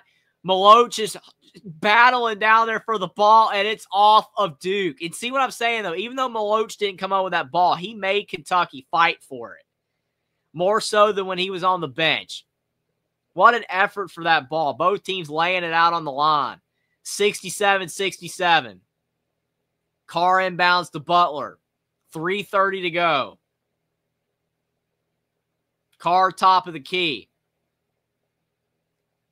Butler gets cut off by Con Newpel. Finally gets it over to Oweh. Kobe Brea being guarded heavily. They know how good of a shooter he is. Carr. Jackson Robinson wide open. And he misses the shot. Jackson Robinson is so off tonight. He's like one of the only guys for both teams that's just having an outright bad night. But still, might not matter in the end because his teammates are playing well. They gave him a shot, though. Oh, man, Con Newpel fell to the floor. Nowhere to go with it. And it's a turnover. What hustle by Kentucky. Otega-Oweh down the floor. Almost went out of control. Kicks to Jackson Robinson. Over to Andrew Carr. Carr to Oweh. What a play. And Maloch could not get down into the paint fast enough to block it. First lead for Kentucky since 24-23. Big Blue Nation on their feet. That's a good pass. That was a really good pass by Carr. 69-67 Kentucky. Con Newpel kicks the flag. Cooper Flagg battling down low. They call a foul on the floor. It's not going to impact Kentucky yet because they're not in the bonus. They only have 6 fouls now, but kind of a cheap one to get, but not going to impact them yet. Man, I love that pass from Carr to Oweh. I like Carr's game. He's a solid player. Nice pickup for Kentucky in the portal. Duke to inbound. Con Newpel in the corner. Kicks to Maloch. Maloch in trouble. Nowhere to go with it. Almost a turnover. Love the effort from Jackson Robinson. Despite having a bad offensive night, it's good defense. 2:09 to go in the second. And Duke calls a timeout. Probably a good timeout, honestly, by Jon Scheyer.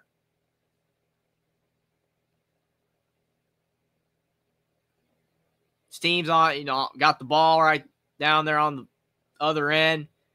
13 seconds on the shot clock. Chance to tie or take the lead. I think that was a smart decision by Jon Scheyer, because if you don't call a timeout, you don't draw up anything, and you miss, and Kentucky scores on the other end, game maybe starting to get out of reach where you're going to have to foul. If you can score on this possession, it's an even ball game. But this game's been very entertaining. He's lived up to the billing. Lawrence Roberts is pretty solid D on flag, too, from Carr. Absolutely. I mean, Carr is playing great. I mean, I'm not saying he's the MVP. There's a lot of cases if Kentucky wins who you give MVP to, but absolutely. Gotta love the effort from multiple players from the Kentucky Wildcats. And Duke's done great, too. I mean, both teams are laying it on the line. Both teams playing great. And whoever loses, I mean, you can't move down much.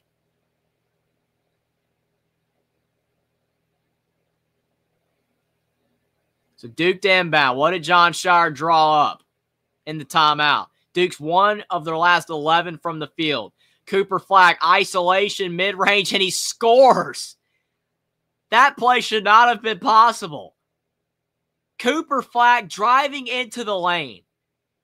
Basically like a double brick wall from Kentucky. And he scores. I mean, how does he score through that? I mean, he just gets stopped. I mean, he can't even go forward. That is a heck of a play by Cooper Flagg. He's got 23 and 11. He's been as good as advertised and some. And then some. He's been great. I mean, my Lord. Second straight double-double for Flagg. Tie game at 69 all. Flagg can put Duke ahead. And he does. 24 points for the freshman phenom, 70-69. Duke up by 1. 1:50 to go in the second. Can Kentucky regain the lead? Andrew Carr. It's been impactful in the second half. Going up with it. Andrew Carr and 1. Oh, my goodness. What a play by Andrew Carr. Scratch that. He might be MVP if they win. He's been good. Look at this drop on Kaman Maloch, a guy who's like 4 inches taller, taking contact off the glass. That is a heck of a move, man. What a play. And if he hits the free throw, it's going to put Kentucky up by 2. And Mark Pope loved that play. That was a really, really good shot. 16 points for Carr. He's got 4 out of 5 at the stripe. Make that 5 out of 6. 72-70, Duke inbounds. 7 fouls on Kentucky, 5 fouls on Duke. Kentucky cannot foul. Ball's out of bounds. Almost a steal, but it's off of the Wildcats. Duke ball with 1:41 to go. Man, this is a great game. Man, what a play by Lamont Butler, just swiping in there on flag without fouling as well. 23 seconds left on the shot clock. Looks like the teams are going to the huddle. I don't know if they're looking at who the ball went off of. I think it was pretty obvious that they got the call right. We'll see, though. Ooh, wait a minute, though. Okay, I see what they're looking at now. I saw the replay again. Yeah, I think, Lamont Butler swiped at it. Yeah, I think it's off flag. Yeah, I didn't see that on first glance. You just saw Lamont Butler swiping it away. That's Kentucky basketball.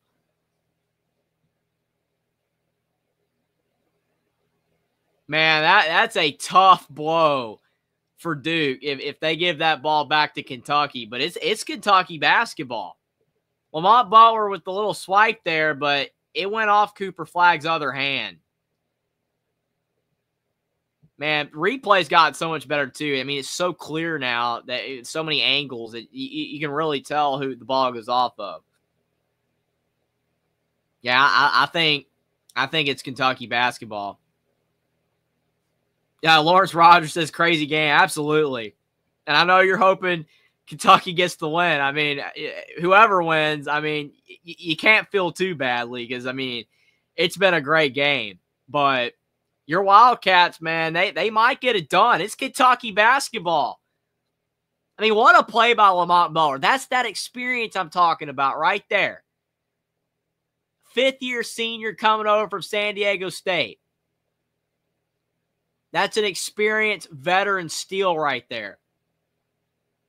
72-70. Kentucky with the lead. Kentucky with the possession. If they score here, that might be enough. It might be close to enough for them to win. We'll see if Duke can get a stop.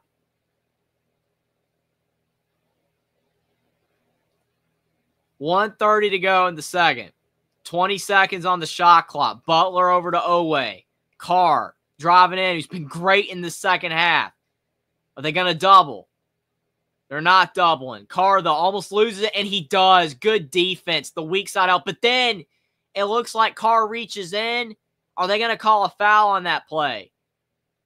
Or is it a top? No, they call it a foul. That's tough. That's a tough blow for Carr. He's been playing so well. Looked like he was maybe going to get a top on that, but I think they called a foul on him. So will that be free throws? It probably is going to be a 1-and-1. Oh, no. Now Lamont Butler's shaking up for Kentucky. He's hobbling a bit. Man, it's crazy how fast momentum can swing in college basketball. 1 minute, it looks like Kentucky's got the game. Then a turnover. Then a foul. I don't think they're going to give it to him, though, on the 1-on-1. It's always crazy with fouls, though. Oh, they are. They waited so long on that, I wasn't sure. Caleb Foster missed the free throw on the 1-and-1, but Duke gets the rebound. Flag going up with it. And his shot goes in. Oh, my gosh. That ball was on the rim for like a minute. It seemed like it was only a couple of seconds, but it just kept bouncing and bouncing. 72 all. Cooper Flagg with 26. We're down to our last couple of possessions, unless this thing goes to OT. Kerr Kriisa, top of the key over to Oweh. Oweh driving in. Crossover dribble. Andrew Carr. Kerr Kriisa for three. What a block. Carr, though, saves it. Kriisa for three. It was so close to going in, but in and out. Duke basketball. 30 seconds to play. Duke's got a chance to take the lead. Are they going to use their timeout? It looks like they are. 26 seconds left. Jon Scheyer uses his last timeout. Lawrence Rogers says about as much as you can ask for a game this early in the season. Absolutely. Absolutely. I mean, these are the type games people remember all season long, too. Like, you're in, like, February or March, and people still be like, you remember that Champions Classic game between Kentucky and Duke? I mean, you got to love it. And that's what's sad with college football because, unfortunately, you know, I mean, yeah, it helps a bit with the 12-team playoff, I guess. But that's why you're seeing less and less big non-conference games because of the fact that you play those games and it doesn't help your schedule. It doesn't help your resume in any way because it would have been better for you just to play that easy non-conference game versus getting that loss that's going to hurt you from even making the playoff. Whereas here, this game, whoever loses, it's not going to ruin your season. It's not going to, you know, make it where, oh, you can't make the tournament now.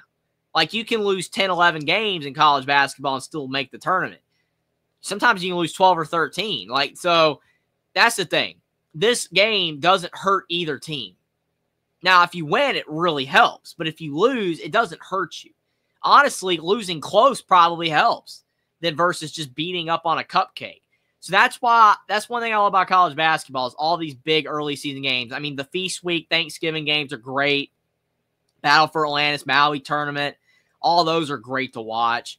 You know, I mean, you have like, you used to have the Big Ten ACC Challenge, but you still have like the, you know, the SEC Challenge, Big 12, whatever. You got all those type of events. They're fun.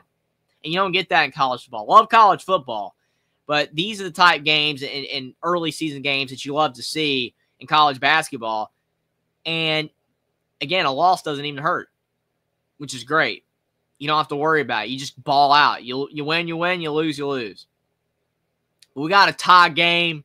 We got a classic going on in the Champions Classic between the experienced veteran transfer-led Kentucky team and the very, very young but talented Duke Blue Devils team, man. It's going to have a lot of guys playing in the NBA next year like they always do. Kentucky used to be that program with Calipari, but it's a new head man in town with Mark Pope. And we got 26 seconds left of regulation. Will it go to OT or will someone come out with the victor here? Con Newport inbound. Kicks the flag. 20 seconds. Flag top of the key. 10 seconds on the shot clock. Flag driving in. Almost loses the basketball. Turnover. What a steal by Owe. Otega Owe blows a tire down the floor, but they call a foul. That's a bailout foul.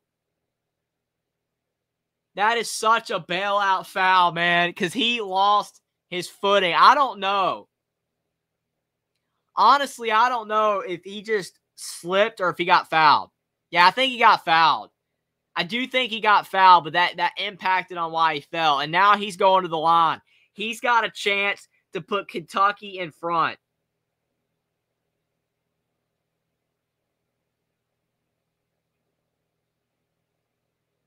Big free throws for Otega Owe. He's 1 of 2 at the stripe tonight. He was not a good free throw shooter last year at Oklahoma. He was only like 65%. But even if he hits 1, that gives him the lead. But then Duke can win if they score a 2. But if he knocks down both of these here, Duke will need a 3 to win and a 2 to tie and go to OT. Owe's first free throw, it hit the front rim and it rolls in. 73-72. Kentucky leads by 1. Wildcats 13-19 in the line. Duke 12-17. Owe's second free throw. It's up and it's good. 74-72. 10 seconds left. Will Kentucky use a timeout? It does not look like they will. Duke to inbound. Cooper Flag with the ball. Can the freshman get the win here for Duke? He almost turns it over again, and he does. Cooper Flag, the young freshman who's had an excellent game, dribbles himself into trouble.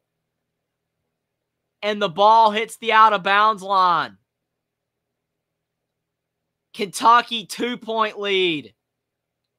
And they're going to have the ball. The Wildcats are in great shape. At this point, you just can't blow it. Inbound the ball and hit your free throws when you get fouled. Cooper Flagg, man, he's had such a great game, but he blew it on this play. They're looking to see who it's off of, though. Yeah, I think it's off Flagg. It's off Flagg. Man, he definitely dribbled himself into trouble, though. Yeah, his finger's out, right there. His finger was on the out-of-bounds line, and the ball hit his arm, which is an insane thing. I mean, how often do you see that? Usually it's if your foot's out. In this case, Cooper Flagg's hand was out of bounds. That is so rare. That hardly ever happens. It's always if your foot's out or if the ball hit the out-of-bounds line. That's insane. The Cooper Flagg had his hand on the out-of-bounds line, and the ball hit his arm. So it's Kentucky ball. Kentucky's in the driver's seat here. This would be a massive win for Kentucky. I mean, does it mean that they're going to be a top 10 team this season? Maybe not, but it definitely shows that they're going to be good this year. And maybe they will be a top 10 team. Lawrence Rogers says, and the NBA can't compete with this either. Well, they have the in-season tournament thing now. Absolutely. 100%. I mean, the in-season tournament thing's okay, but it's still not good enough. It's still not this. It's all right. I mean, some people like it, but, you get an in-season tournament trophy. It's like, okay. It's kind of cool. But that's just an excuse to get more ratings because the NBA does realize that, nobody watches the early games. I mean, I don't really watch them until, college basketball's over, to be honest. I mean, if there's, nothing on and it's late, I might flip one of the late games on. But I don't watch much NBA until it gets to, April and May and stuff. But, yeah, I mean, absolutely. College basketball is the one sport where it's really great from start to finish, honestly, with great games. The out-of-conference games sometimes can be more fun than the games in conference. But I can't believe that Cooper Flagg, I mean, he would have been MVP of this game if Duke won. Absolutely. But unfortunately for him, back-to-back turnovers late. Showing his youth. He's a great player. He's a stud. He's going to be a top draft pick. But, man, that's tough. That's a tough way to go out for Duke if they do end up losing. All Kentucky's got to do, they got to inbound the ball and make free throws. Kentucky going for the home run. Down the floor. What a pass. Great pass down the floor. A little risky, but, hey, made sure that they weren't going to have the ball, give the ball to Duke down there. Going for the home run. It's like a Hail Mary pass in football. Lamont Butler catching it perfectly, getting the foul. All he's got to do is make this 1-1. As long as he makes this 1-1, Kentucky's going to be fine. But if he misses, Duke's still got a shot.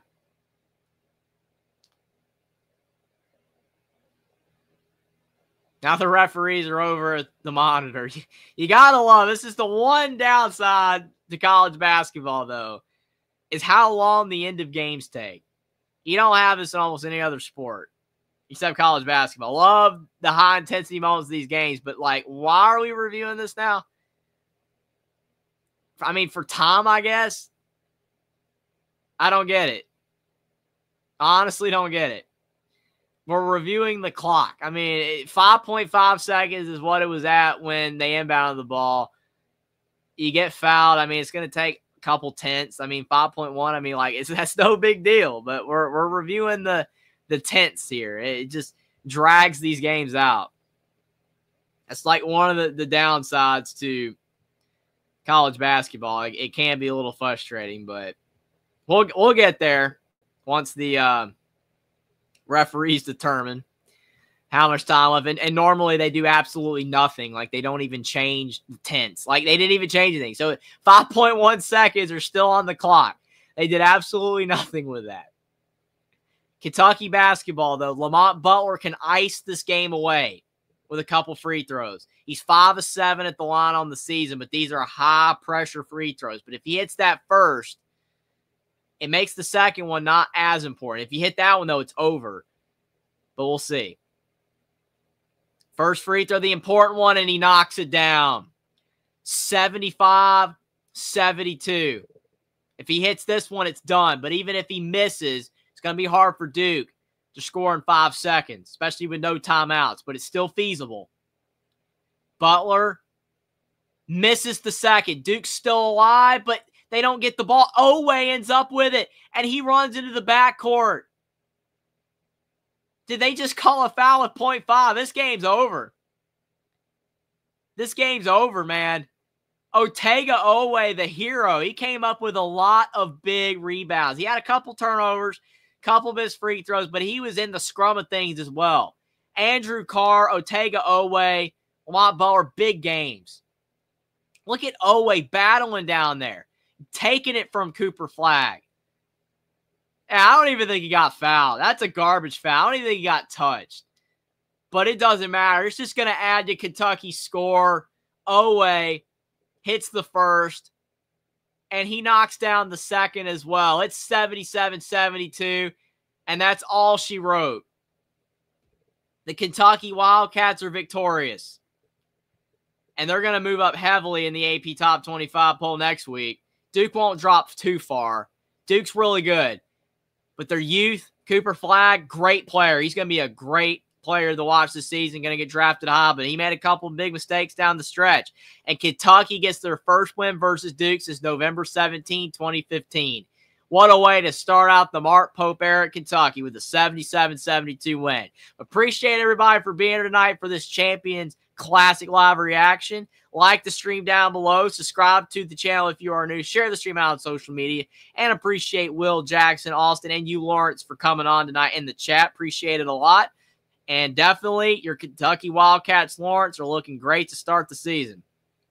Massive win. What a game. Great stream. Appreciate it, Lawrence. Absolutely. Appreciate you for being here. But big, big win for the Kentucky Wildcats. Looks like they're primed and ready to have a fantastic season. Thanks for being here, everybody.